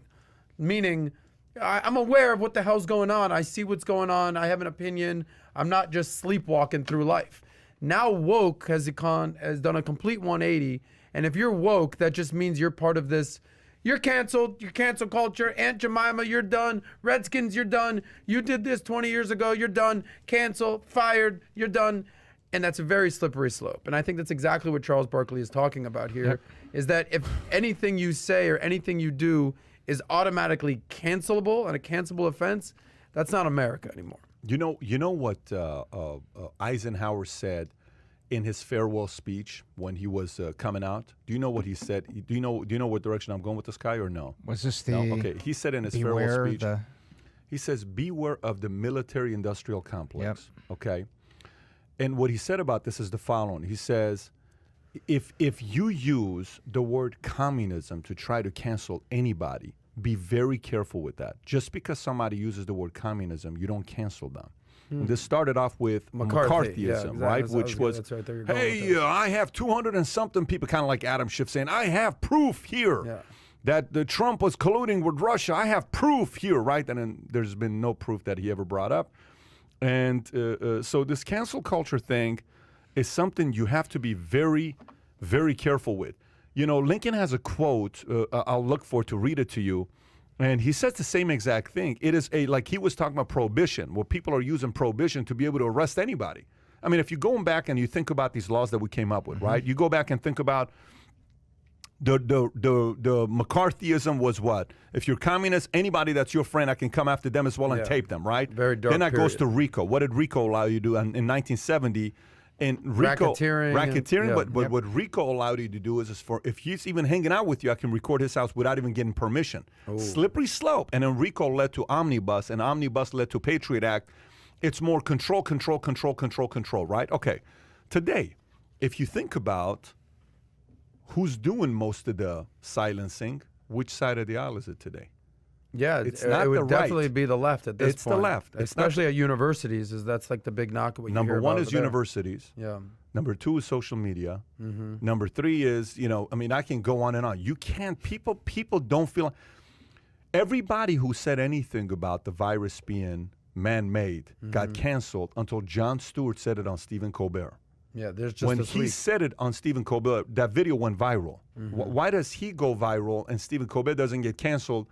But everybody else that talked about it the last 12 months, they got canceled. You know how many videos we've been canceled? Because we had a person that said what they said. So the Well, there's a reason for that. which is what? I think a lot of people are willing to listen to people that are on their team before they're willing to listen to someone on the other team telling them what's right or wrong. So if Jon Stewart, who's traditionally a liberal, no one on the right is going to listen to him, as an example, right? It's a lot of echo John who? chambers. Jon Stewart. I disagree. I think he's, what do you I mean? He's a liberal, I center left. always listen to Jon Stewart. You're one of the few. No, many people. The point that I'm getting Yeah. here is a macro perspective I here. actually think Jon Stewart is reasonable. It's a lot easier. Yeah. I think he's If smart. you're, I'll just be very clear here. It's a lot easier if you're a Democrat. Yeah. To convince other Democrats, hey guys, your way of thinking is a little wrong. You need to figure this out. Versus a Ted Cruz trying to convince Democrats to think a certain way. Versus a Democrat, an Adam Schiff character, or a Stephen Colbert speaking to Republicans, trying to convince them, versus a Donald Trump saying, hey, guys, you got to change up how you're thinking. I think the point that I'm getting at is that you're willing to listen to someone that's on your team before someone that's not on your team. So it takes someone like a Jon Stewart to wake up the left, if you will, as to maybe the virus I agree with that. I think man-made. meaning it takes somebody from your own side to wake you to up. call you out. But I also think the reason why a lot of people were silenced the last 12 months is not because it's an opposing idea. It just doesn't fit the narrative. So if you're trying to drive a narrative, you have to silence anybody that doesn't fit the narrative, and that's what happened the last 12 months. Look, and So the and now moves. they're sitting there saying, well, you know, yeah, you're right. It could be man-made. Well, we don't know. Well, who says it can't be man-made? Not, so it's a very, very slippery slope to go in a direction like that. And I applaud. Listen, I said this yesterday. I said, walking on eggshells and cancel culture, it always eliminates the most talented, entertaining people. Barkley's the most talented, entertaining person. He steps away. I agree. Kevin Hart was supposed to host the damn Oscars. He's the most entertaining, funniest guy at the time. The guys were getting box office. He was making records after records after record, to the point where he tweeted something the other day. I sent him a message. He says, much love and I appreciate you. You know, it says, congrats on the house. We were going back and forth texting each other. There are certain people that you lose. Like, we want the Ricky Gervais. We want the Bill Burrs. We want the Chappelles. We want the Kevin Harts. We want the Barkleys. But no, they offended somebody. They offended somebody. You got to be very careful, because you can't say that, God forbid, you offend somebody. And then Nickelodeon the other day posted a Offended somebody video. on the left. Nickelodeon posted a video the other day trying to please the transgender community. You saw the numbers with Nickelodeon? Did you see what happened with Nickelodeon's number after that ad that went I'm out? sure it plummeted. Oh, it's not even plummeted. It's catastrophic. Catastrophic, because transgender is not a democratic thing. Some Democrats are sitting behind closed doors like, listen, I'm not like, why are you putting that in my kid's face?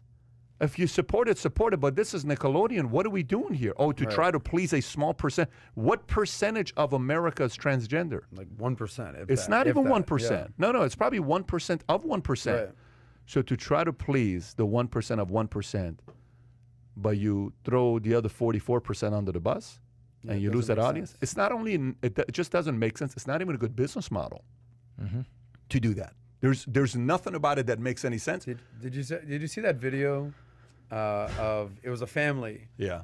asking, hey, would you take a picture of us? And they give the camera to just a random guy, and I it's like saw a that. family of 5. And he goes, okay, say cheese. And they, excuse me, I'm actually a vegan. I don't do cheese. Okay, so we won't say cheese. All right, everybody smile. Well, you know, I'm actually depressed right now, so I'm not willing to smile. And basically every family member has an excuse as why they couldn't take the picture. And it just started with say cheese. And this poor guy is like, Yeah, he's like, dude, Do you want me to take a exactly, picture or I'm not? out. So I'm sorry, here's your camera back. yeah. Yeah, I mean, listen, more power to Barkley. In 2 years, we're going to lose him. Enjoy the guy for 2 years. Well, until I think he steps away. it's fair to say, Chuck, I know you're a big fan of the podcast. You have a seat here to my right. Tom will have to sit this one Anytime. out. But anytime that Charles Barkley wants to come on, we'll you we'll know have to what? bring him on. I'm a guest here, and I appreciate it. But I would love to sit back and watch Sue Charles on this program. All right. Period. Hey, I think it's good we go a little bit more of a creative side on the stories. Let's talk about Hunter Biden is starting a full-time career as an artist and is selling his work for up to $500,000. Please go to page 3, Mr. Ellsworth, Well, I would have to discuss the say story. his life is something like modern art. Yep. Hunter Biden has embarked on a full-time career as an artist, and some of his paintings can cost 6 figures. In a statement, his dealer, George Burgess, told Insider, "It is an honor that I'm able to represent Hunter Biden. He's a wonderfully gifted talent and fine artist. He has garnered a following of collectors who appreciate and see the intrinsic value of his work. Biden, 51 years old, has been painting since he was a young child, and he told Arnett that he's never had any formal training. In his new Los Angeles home, Biden reportedly converted a 3-car garage into an art studio that includes a brick floor and skylight. Prices for his artwork range from $75,000 for work on paper to $500,000 for large-scale paintings." Who actually fully believes this? Adam, are you know, what do you think about this story here? Well, I've already This- bought 3 pieces. I know so you have, it's man. I think he's a talented artist. I think Hunter Biden is the next Picasso, clearly. It's that's what's going on. Well, I think the first thing that came to mind when I heard he's becoming an artist, it's that he's getting in on this NFT craze. Is that everyone out there is an artist and they're doing NFTs now, and half the people are like, "What the hell is an NFT?" And the other half of the people are basically saying it's the next big thing. But the next thing that I'm thinking about that, other than the NFT, is I actually think that Hunter Biden deserves to be on a list that we have a running list going on right now. And that list that we've been talking about for a few weeks now is who are the biggest trolls out there? We put Tekashi69, we put Jake Paul up there. I think Hunter Biden smoking crack, doing whatever business he's doing, whether it's shady or undisclosed, whatever this artwork is going on, I think he's actually just a troll. And the media is obsessed with him, and I think he's doing a good job of trolling. However, I don't know where this artwork's going. I'm sure you have a very different perspective on his artwork. Look, there's narratives have purposes, right? And there is a media narrative that is trying to clean up the Hunter Biden image in time for the midterm elections. And that's the narrative. The narrative around Hunter Biden is the liberal side of the media, the mainstream media, are trying to, adjust the image of Hunter Biden in time for the midterms. That's all that's going on here. That's the narrative. So little things like this, somebody's sitting around and says, okay, this is the way the story will be. I love this sentence here. He has garnered a following of collectors who appreciate and see the value of his work. From China, from Brazil. I'll change it this way. From Mexico. He's garnered a following Saudi of Arabia. Hang on. He's garnered a following of donors who appreciate the value of getting close to his father. No. I changed 2 words in the sentence. I mean, come on. I think this is a narrative. This is a puff piece that's been put together to help adjust his image in the face of the facts that he himself is just dumped in the lap of America. I remember Jerry Tarkanian being interviewed and saying, Tark hey, the Shark. He says, your players get paid, UNLV. You know, the whole Larry Johnson, Stacey Augmon. Who was Plastic it? Man. Anthony and all those guys. Stacey Augmon. Yeah, Stacey, Plastic Man. That's right, left-handed guy. Greg Anthony. Anthony, great who team, was a UNLV, beast. running Greg Rebels. Anthony once 91. went up against, was it Jordan he tried to fight or Kobe? He went up against one of those two guys, Greg Anthony. They went into it.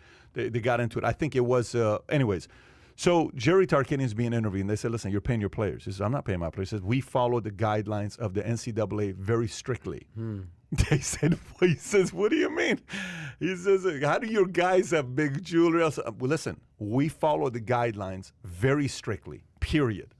And the reporter keeps going, says, but you keep paying your players. He says, I'm not paying the players. So then I have a lot of friends in Vegas, and I've interviewed a lot of random people who know a lot of people in Vegas who bet, and UNLV was known for losing the, what do you call it? The whatever the spread was. Yeah. Okay, they're favored by 6. Somehow they lose by 5. Turnover at the end of the game. They were great at dealing with the Donahue. spread. They controlled all of it, right? Yeah. So he said, look, it was a very simple business model. He says they would go and have a job as a valet for 30 minutes or whatever it was, and they would say, stand over there, work valet, and when the red car comes, you only get to valet that red car.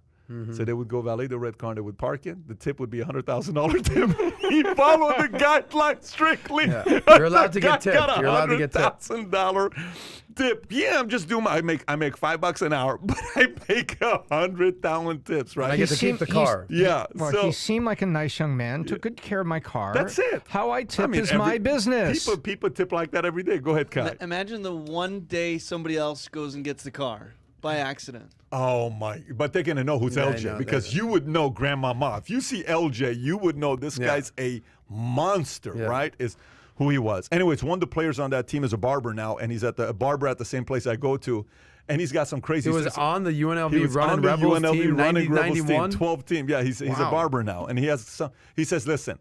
As crazy as you think it was 100 times worse. Wow. He says the kind of stuff that we were doing was ridiculous. He says, I've never partied like that in my life.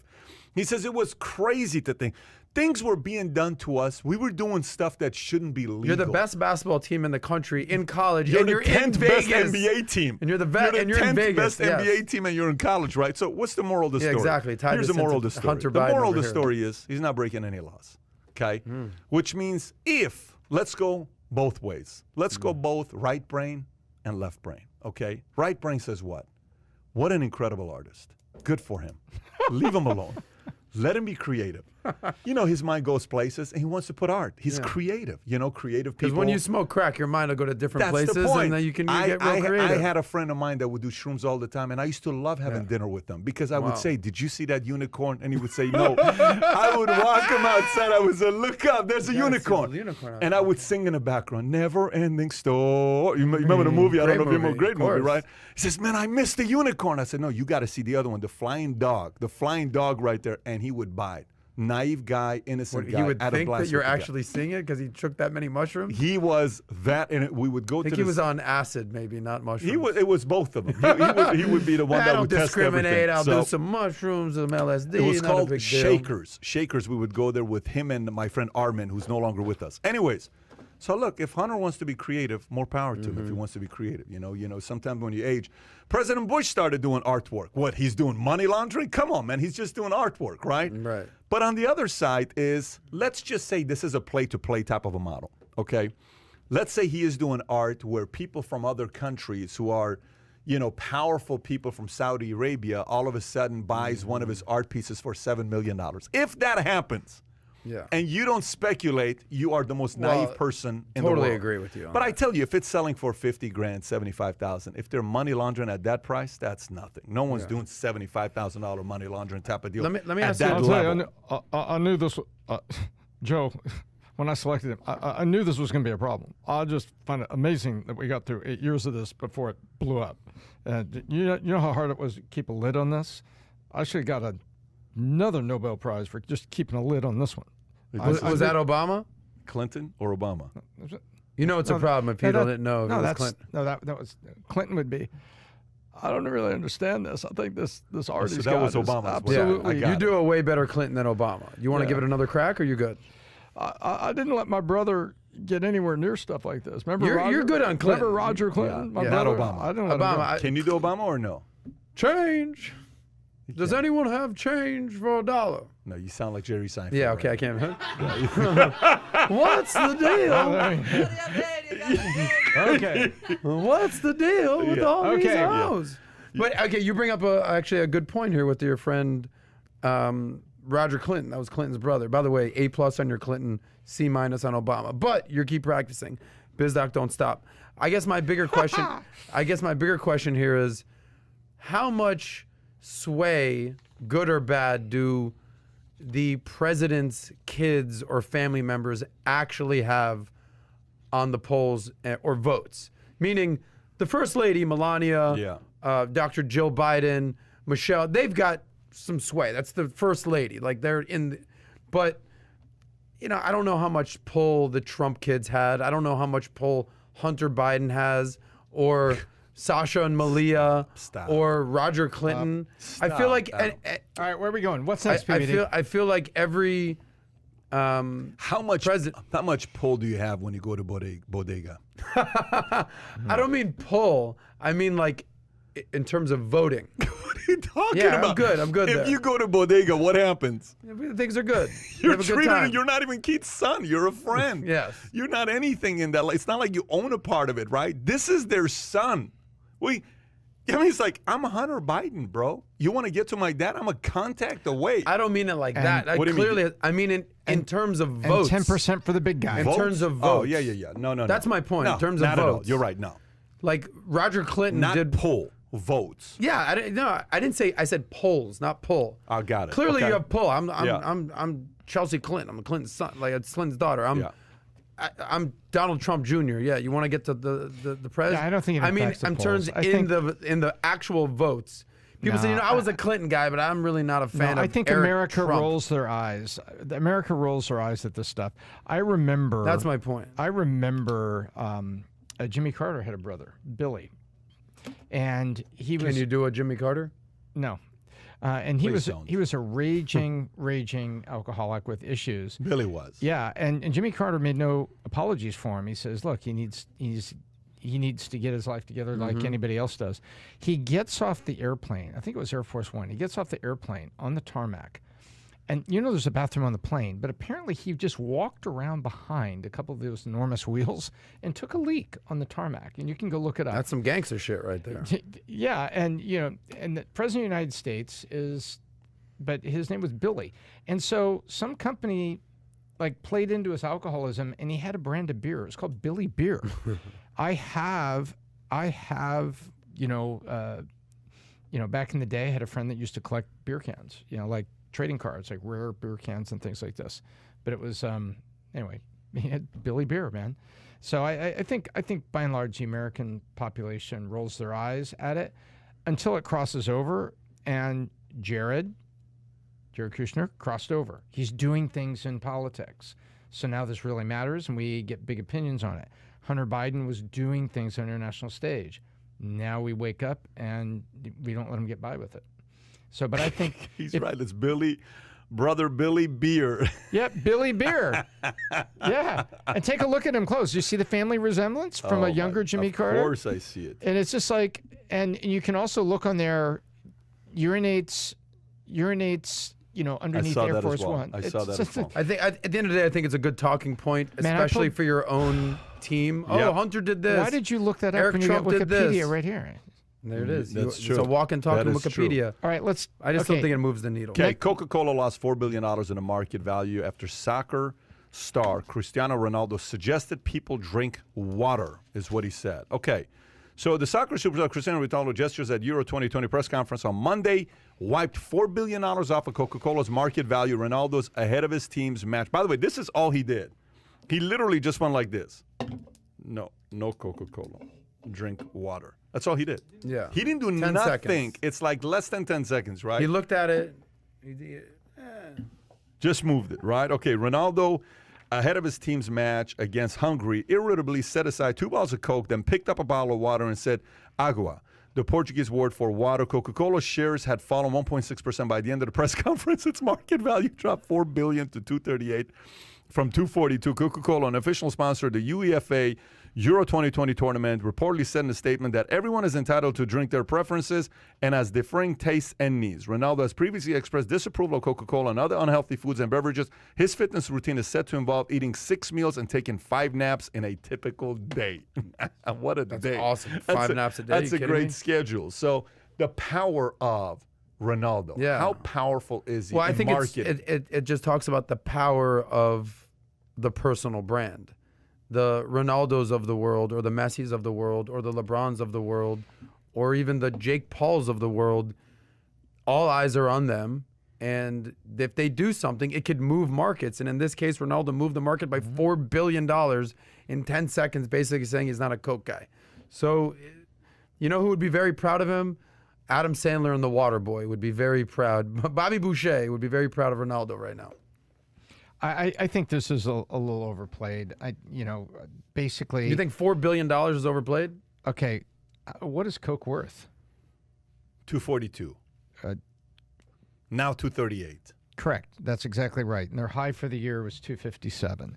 The stock's at 54 right now, give or take. The low for the year is 43. The high for the year is 56, 57.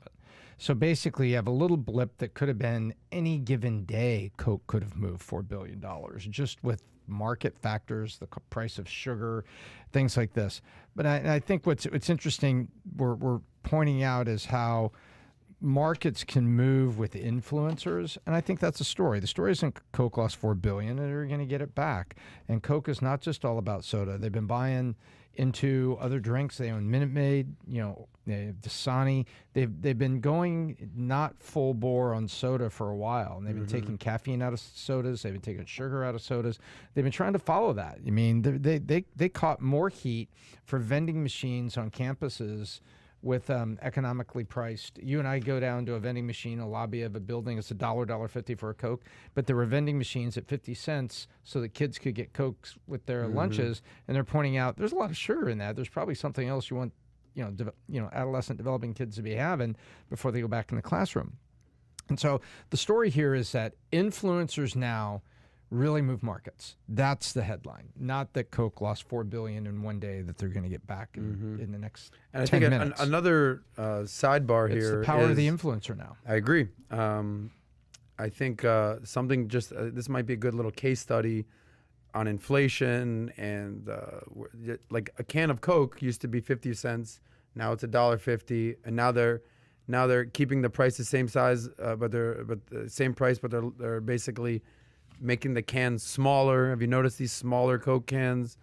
It's just interesting that they're all sort of around the same price, but the sizes are getting smaller. No, the greater headline, if I was at Forbes or someplace, my headline, you know what my headline would have been on this? What's that? And it says, influencer marketing confirmed as Coke stock moves when Cristiano Ronaldo, touches 2 bottles in a certain way. And it's for everyone that says, gosh, why do you pay the Kardashians for a tweet? $50,000 for a tweet and then a backup tweet and a retweet. It's $50,000. Here's your package. Here's your rate card. Why do they pay Instagram influencers this? I mean, why is all this happening? The reason it's happening because influencers move markets and make products move. That's the story here. Okay, I think the story here is that he takes 5 naps a day. That's pretty gangster. That's. I think everybody would want that, but I mean, He's killing it, by the way. Simple as that. Yeah. He's killing it. He does one ad, gets 9 million views. I mean, people are paying him left and right to just do ads. This guy's making so much money, it's not even funny. I mean, right now. look, is there? this guy's Where is Tiger he on Woods your of list soccer. of like just the most alpha males out there? Studs, soccer player, best of all He's a- time. he's a total good looking. alpha, yeah. I mean, where is he Absolute on the alpha. list? how many the Ballon soccer d'Ors world? has Just he in won? in world. He's up there. Sam, how many Ballon d'Ors has Cristiano Ronaldo won? I don't know the answer. I don't think it's 9 or 10. I think it was 3 or 4. I thought he and Messi won like 8 of the last 10 or something. Was that like a trick question? What were you trying to do right there? No. That's 5. that's Okay. He's got 5. Just so you guys that's know. He's that's won like 5. that's like the MVP of the world of soccer. It's 5. And so he's not just an alpha male. This guy's a Tiger We Woods. can't of hear you. soccer. Just so you know, you're muted. We can't hear you. Can you hear me now? Yeah, go ahead. He has his own museum. He Yeah. has his own hotels. It's beautiful what he has done also in business. Yeah. Besides it. But the question is, does he have the statue that James Corden made for Beckham? Because Beckham has the greatest statue of all time. I don't know if you What's guys the seen that with the statue? chin. Have you seen the Pull this No. up, Kai. the ugly statue where Come yeah, on, yeah. Kai, Have you on seen it, that? buddy. Pull up the statue with David Beckham's statue, James Corden. You guys never seen this before? It's hilarious. He pulled a trick on him. He says, so the opening of the statue, Corden brings him out to say, you guys have to see this spoof. Just go to images because you can't play the video. He does. He makes this statue. And he says, brings him out. He says, look, we're so excited about it. Look at his arms, how long it is, the fake one. Hilarious fake statue. Look at that. Arms are long. He says, and the artist who is, the comedian who is acting like the artist is Maz Jobrani. And he's going, talking to him, saying, we spent some because your arms are long. We wanted to give you width because you have so much power on your chin. You have such a powerful chin. He says, I don't have a chin that big. Now go on the butt side. Go in the back. Go in the back. Go butt. Type in butt. Great hair. Type in butt. Okay, let's just see if they show it or not. There's a, he says, I don't have a butt that big. He says, you have a perfect butt. So we wanted to really highlight how Oh big wow, your he's thick. THICC. See, I don't think Ronaldo has a statue like that, but Ronaldo is a legend, and when he does sponsorships, people make money. Beckham. Quick shout out to Clay Smith, whose great grandma just passed away. She had 17 great grandkids, and want to give a shout out to Clay Smith's great grandma who just passed away. That's his statue. And by the way, what's this statue? that with has Ronaldo? gotta be worst. that's got to be the worst statue I've ever seen in my life. I would be so offended if I Kai, was him. pull The guy- up Ronaldo before and after. It looks like two sides have been put together. Before and after? What are you talking about? Braces or which one? Yeah. It's like if you put your hand over each side of the statue, Like it looks that? like Click on the first one? You're saying he wasn't good looking at one point? I'm just saying, everyone has to go through an ugly phase. Even Ronaldo was kind of go down, Kai. Go down. The red shirt right there. Boom. Yeah, I mean, clearly he's looking better these days. So, Adam, can we see your before and after? Is there I a don't picture know. of you? I'm not trying to compete with Ronaldo, but Oh homie's my done well God. for himself. What a picture you got. being a- for being him, a man. professional Taking athlete, shots. By the way, Yeah. all of your 19 female that were following you, the ladies that were following, they left already. It's They're gone, so I'm sorry. offended. You offended Ronaldo right there. Okay, Trump. Let's talk about Trump. Let's talk about Trump here. Donald Trump set to visit border before Kamala Harris, Newsweek story. Donald Trump has increased pressure on Vice President Kamala Harris as he announces he will visit the U.S.-Mexico border before late June. Trump, who made building a wall to combat immigration one of his key presidential campaign promises, said he would visit our nation's decimated southern border with Texas Governor Greg Abbott on June 30th. Biden is also facing criticism for the record levels of migrants attempting to enter the country illegally since his time in office after walking back some of Trump's more hardline immigration policies in an attempt to provide a more humane approach. In April, nearly 179,000 people were detained trying to enter the border, the highest level since April of last year. Abbott sent a letter to Biden in late March demanding answers to the humanitarian crisis at the border. Abbott said he plans to build his own wall along the state's border with Mexico, although it is unclear if he has the resources, funds, or authority to do so. Adam, I'm going to go to you first. What do you think about this story here? I got to tell you, this the everything with the border is so politicized, and I don't have the answers here. I don't think anyone does. That's the biggest problem here. I will say that, you know, I'm a big fan of pop culture. Did you see the trending video that was going on with Kamala Harris and Donald Trump this weekend? No. All right. Well, if you've got kids in the room, use your earmuffs. It was really actually hilarious. So I've never been to Europe either. yeah, the Kamala Harris came out. This was the video. Kamala Harris basically saying, if you're in Mexico, don't come. I Do saw not that. Yeah, come. I saw that. Don't come. And then it cuts to Donald Trump, goes, I'm gonna come. It actually doesn't go like that. It doesn't say Mexico. You're right. She says, just don't come. says, don't come. Exactly. Don't come. Exactly. And then he says, Oh, I'm gonna come. It's just it's a that's 8 genius second- marketing. Right It there. is genius marketing. So clearly you he's have, got- clearly he's- have strong opinions about this. Trump's coming. Kamala encouraged him not to come. He's coming anyway. That's a right. brash man right there. All right.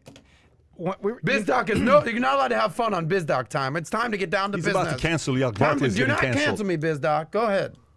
Listen, Catman.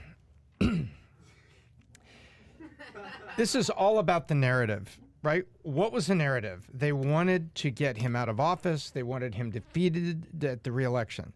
So the whole narrative on immigration was you're putting kids in cages, you're not letting people come here, they just want freedom here and keep the borders open. So whatever Trump was trying to do, they were trying to do the opposite, and they were spinning it for the purpose of voting blocks. Okay, that was the narrative.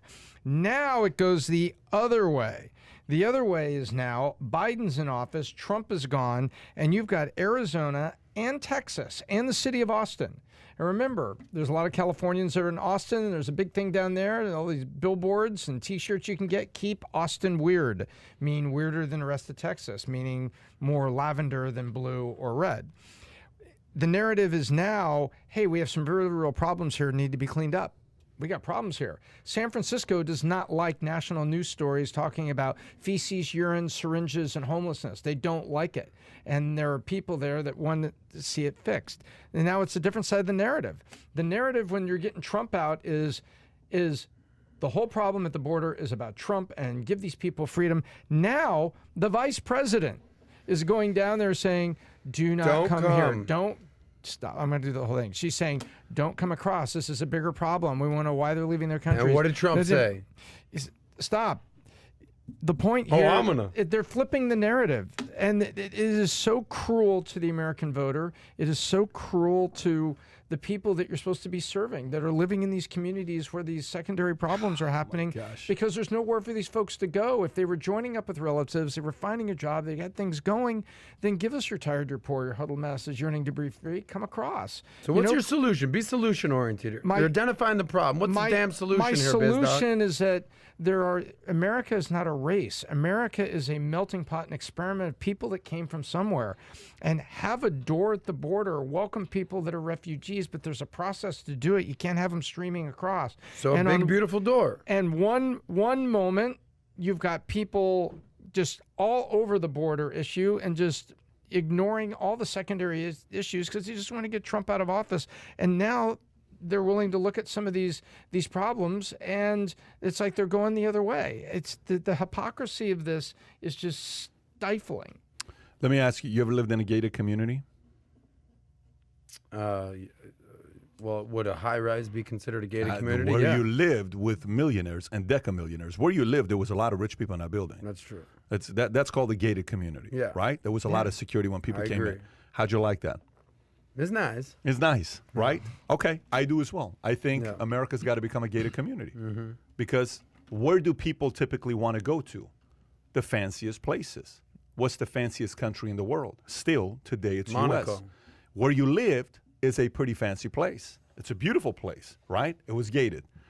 I think it's nothing wrong with America being gated as well to protect itself, especially people who are living down there. Here's the other part I'll tell you about this.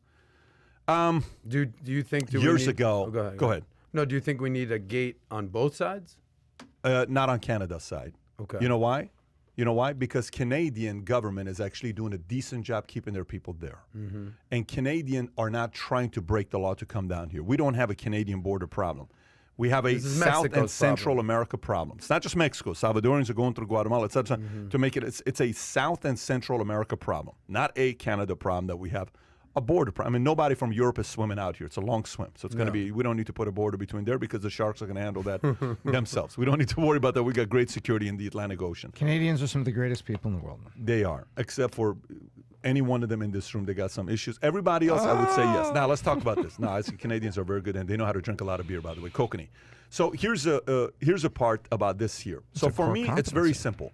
When we started our YouTube channel, and then we changed the channel to Valuetainment, and we started doing a couple interviews, and I started liking doing interviews because I enjoy people's stories. I like talking to people. A lot of the people that were doing interviews at the time, they would only interview people that came to their show. It's like, no, you don't come to me, I'm not doing the interview. I told my guys, here's what we're going to be doing. We will go to them, okay?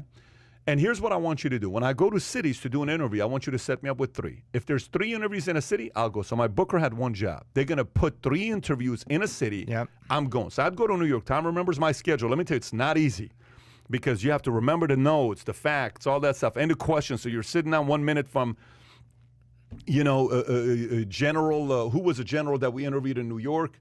McChrystal, and then I'm sitting with the Scaramucci, then I'm sitting with Bernard Carrick, then I'm sitting with, it was Ariana Huffington, then I'm sitting with a back to back to back to back to back, and you got to get ready for the questions you're asking, right? Okay. But we went to the guests because we were a small YouTube channel. We only had 50,000 subs, 80,000 subs, 100,000 subs, so we went to them. What happened eventually? Eventually we got 500,000 subs, 1 million subs, couple million subs, 3 million subs. Now people are willing to come over here. Why? Because we now earned the right. But even today, yesterday, I flew out to do an interview with one of the most powerful attorneys in the world that many know about. Very soon I'll talk about who I was with yesterday. A 2-hour interview ended up being 6 hours at his place that we were with and talking about stories and seeing stuff that it's just private stuff that we talked about, which we'll share with the world here soon who the person was that I interviewed. Moral of the story is this. Anybody that I ever met who kept crushing it, they always went to the problem. They always went to the source. They always went to the customer. Goldman Sachs, they're having a conversation with the other investment bankers. You know what the biggest complaint was? Here's what the biggest complaint was. Why some investment bankers were losing business to Goldman Sachs. I can't believe I'm playing with a mango right now. He says, the reason why we're losing business to Goldman Sachs is because Goldman Sachs investment bankers still get on the plane and go meet with the client to be their money backers. They still are willing to go meet with them while everybody else is just doing Zoom, Zoom, Zoom, Zoom, Zoom. Goldman said, we're going to come and meet with you. Guess what happened during COVID? They got the big money. The other guys are like, don't leave your office. Sit right there. God forbid something were to happen. Goldman got the business. Very simple. That's why Goldman. And they weren't careful. They weren't careless. They were careful. They were careful, but they got went. the business. By the way, they're my guys. So they went and got the business. I remember we covered that a couple months ago on the podcast. They go to you is what they do. Okay, my sales guys. I have a guy in the company, Sheena Matsapalo. You've met them before. We paid them nearly $300 last month. Okay, is what they made. Okay, month. in a month. You know what they're very good at. I have many guys that were bigger than them when we were coming up, and I would tell them go meet the clients, and they would say no. Why would I go? They need to come to me. I don't drive 2 hours. I don't drive 3 hours. What does Sheena Matsapalo do? They'll fly to Memphis. They'll fly to Seattle. They'll fly to New York. They'll fly to Baltimore. They'll fly to Orlando. They'll fly to San Diego. They'll fly to Arizona. They go to people. They didn't make the money last month by luck. They made it because they went to the source, to the customer. They went there, right? Okay. Trump is doing what they should be doing. He's going where the problem is. And by the way, here's what's a very bad look for them right now. Everybody in America, Lester Holt is asking Kamala Harris, why are you not going to the border? The former president, whom you kicked out, whom you silenced on all of social media platforms, said, don't worry, I'm going to go over there and I'm going to go with Greg Abbott, and we're going to go see what's going on and try to help and influence and give support to the people that are working on the border, because you're not going to ever know what they do at the border until you go see what they're going to do at the border. There's a big difference between you seeing it on a video. There's a big difference between you reading an article about it. There's a big difference between me sending you to go to the border versus I go to the border. There's a very, very big difference for you to see it. You gain loyalty that way. Years ago, one of the best leadership books I ever read was by Donald T. Phillips, called Lincoln on Leadership. You know what Lincoln on Leadership said? He said, circulate amongst your troops. It's what made Lincoln so admired by the people that work with him. He went and circulated amongst his troops. He would say, how you doing, private? How you doing, specialist? How you doing, corporal? How are things? Everything good? How we looking? Circulate amongst your troops. If you ever seen a movie Lincoln played by Daniel Day-Lewis, you'll see him where he's sitting. He's sitting amongst the troops. It's why they call him the greatest president of all time, because he went and circulated amongst the troops. He didn't sit back and order others what to do. He went and circulated amongst the troops. And that's all 45 is doing right now. Something 46 can learn something from and take some notes and say, you know what?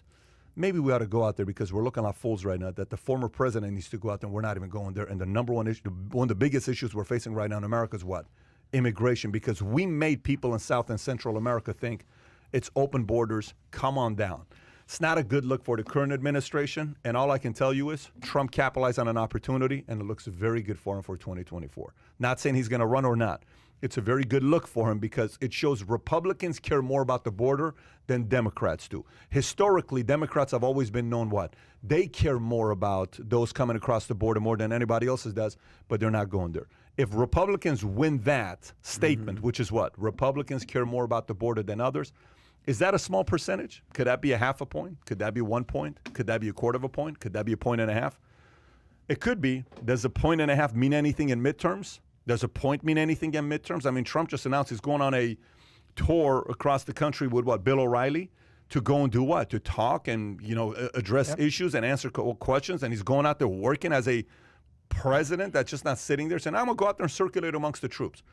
Look, anybody, whether it's your competitors, anybody in politics and business and sports, anybody that does that, you better tip your hat off to them and say, listen, I got respect for this guy because he wants to play ball. And that 1.5%, it's by the way, it takes a lot of work and energy to do that. A lot of work and energy to do that. That's why many don't want to do it. It's funny, you just said 1.5%, and just remember, 1.5% is a 3-point swing, right? The net difference is 3. That's the whole ball game on the last 4 presidential elections. That's the ball game. So you move the populace something like that. Yep. On a lightning rod issue like this, it's defining. And then the other guy is now making the policies. It's so funny. People look at you're so right about things you're saying today. You know, people. Let me put it this way: if you're watching a weatherman. By the way, this is not a left or right thing. George Bush Sr. had become so much above, like, I'm above everybody else. I'm the former director of CIA. I have more experience in politics than anybody else. And the lady asked him the question about debt. How does the national debt affect your family? And he says, what, you don't think I'm affected by the debt? And then Bill Clinton comes and says, ma'am, can you please tell me how it's affecting your life? And a lady answered and says, you know what, in the state of Arkansas, here's what I do. What we've done in our state is we understand what it is to go through this, and I understand your feelings. And if you vote me as your president, I will be able to help. It's the economy, stupid. Bill Clinton equals Donald Trump in this situation, circulating amongst troops. Absolutely. They relate to the average person. Why do you think Kamala? This has to be a strategy of some. Like, I'm not a big fan of negative Kamala. attention. It's why would negative she? Attention if she doesn't go. If she goes. So that's the reason that they're saying, look, Kamala, don't go. Because if you do go, it's going to be a lot of negative attention. Kamala's at the border. The border's a mess. It's like bad PR. They're making a conscious decision. I'm going to step back because her response was, I've never been to Europe, which was I think was ridiculous. But Okay, let's there must just be say, a reason she's let's not just going. say you always hide your brother away from your girl for whatever reason, okay? And then you go and your girl meets your brother, and all she talks about on the drive back from dinner is your brother. And you're like, dude, you're with me. Why are you talking your about my brother's brother? actually kind of and a she cool says, guy. Well, you know I what? don't know. I like your brother. He's so funny. I like him so much. That story, he said, oh my gosh. And you're just like, I can't believe he's talking about this. I don't want to bring attention to it, right? This is the level of insecurity. Everybody has a level of insecurity. This is purely an insecurity thing. If they go to the border, it's going to show that Trump's policies did better on the border than theirs. That is not going to help them for the next 2 years. So you cannot bring attention in an area where Trump won. So that is a strategic move. Brilliant. It is a strategic Yeah. move, but it's not a brilliant strategic move. It backfires. It gives an opening to Trump. What they had to do is the following. This would have been a better move on them. My suggestion. Could be wrong. I'm just an entrepreneur. They could have gone there together and they could have said, here's what's happening. Here's the issue. Here's what we have to do about it. We're working on it right now. We have our team over there. And I went for myself to see it. This is what we're doing right. This is what we're not doing right. This is what we're going to get to the bottom of. Give us 90 days. That's the better approach. And the American people, you know what they would have said? Oh, okay, cool. All right, let's move on. You know the whole thing about the I'm sorry, where you go out there and you say sorry and then people move on. Like, oh, okay, cool. That's cool, man. I appreciate it. No problem. And you just kind of move on. People forget. Sometimes people just want to know that you're putting the right attention to the issue that matters to them. They're not doing it with this. You know what would have been a boss move? What? If you do a bipartisan group that goes down together. Not going to happen. Not That's gonna my happen. point, No is that one's they're doing it. so No. both The sides last are two so presidents concerned. are the most divisive presidents Both we've had sides in a long time. Like at the end of the day, do you want to fix the issues or do you want to play politics? If you actually want to fix the issue, you bring a Kamala who goes with Greg Abbott, and you bring a Beto O'Rourke, and you Yeah. bring representatives from Arizona, Texas, from both sides, and you actually figure it out. But no, they want to play politics. Both sides are guilty. Both Obama and Trump did this. They both did it. Where it was getting away from the center. That Yeah. we win when we go more to the center. I I love what Bill Maher is doing right now. I love what Stewart is doing right now. I love what Russell Brand is doing right now. I love what Tucker's doing right now. I love what a lot of these guys are doing right now, where they're calling out both sides. You need more of that. A little bit of Hannity. Trump can't do nothing wrong in Hannity's eyes, but Trump can do a lot wrong in Tucker's eyes. Yeah. You need some of that today, and it's bringing us more to the center. More center, unifying, less dividing. Center, we can have different opinions, but we got to be more in the center to understand. By the way, somebody commented here and they said, career ships said, completely agree with PBD. It's easy to get up and go to where the top people are. That's why I'm flying out from UK to Florida to see PBD.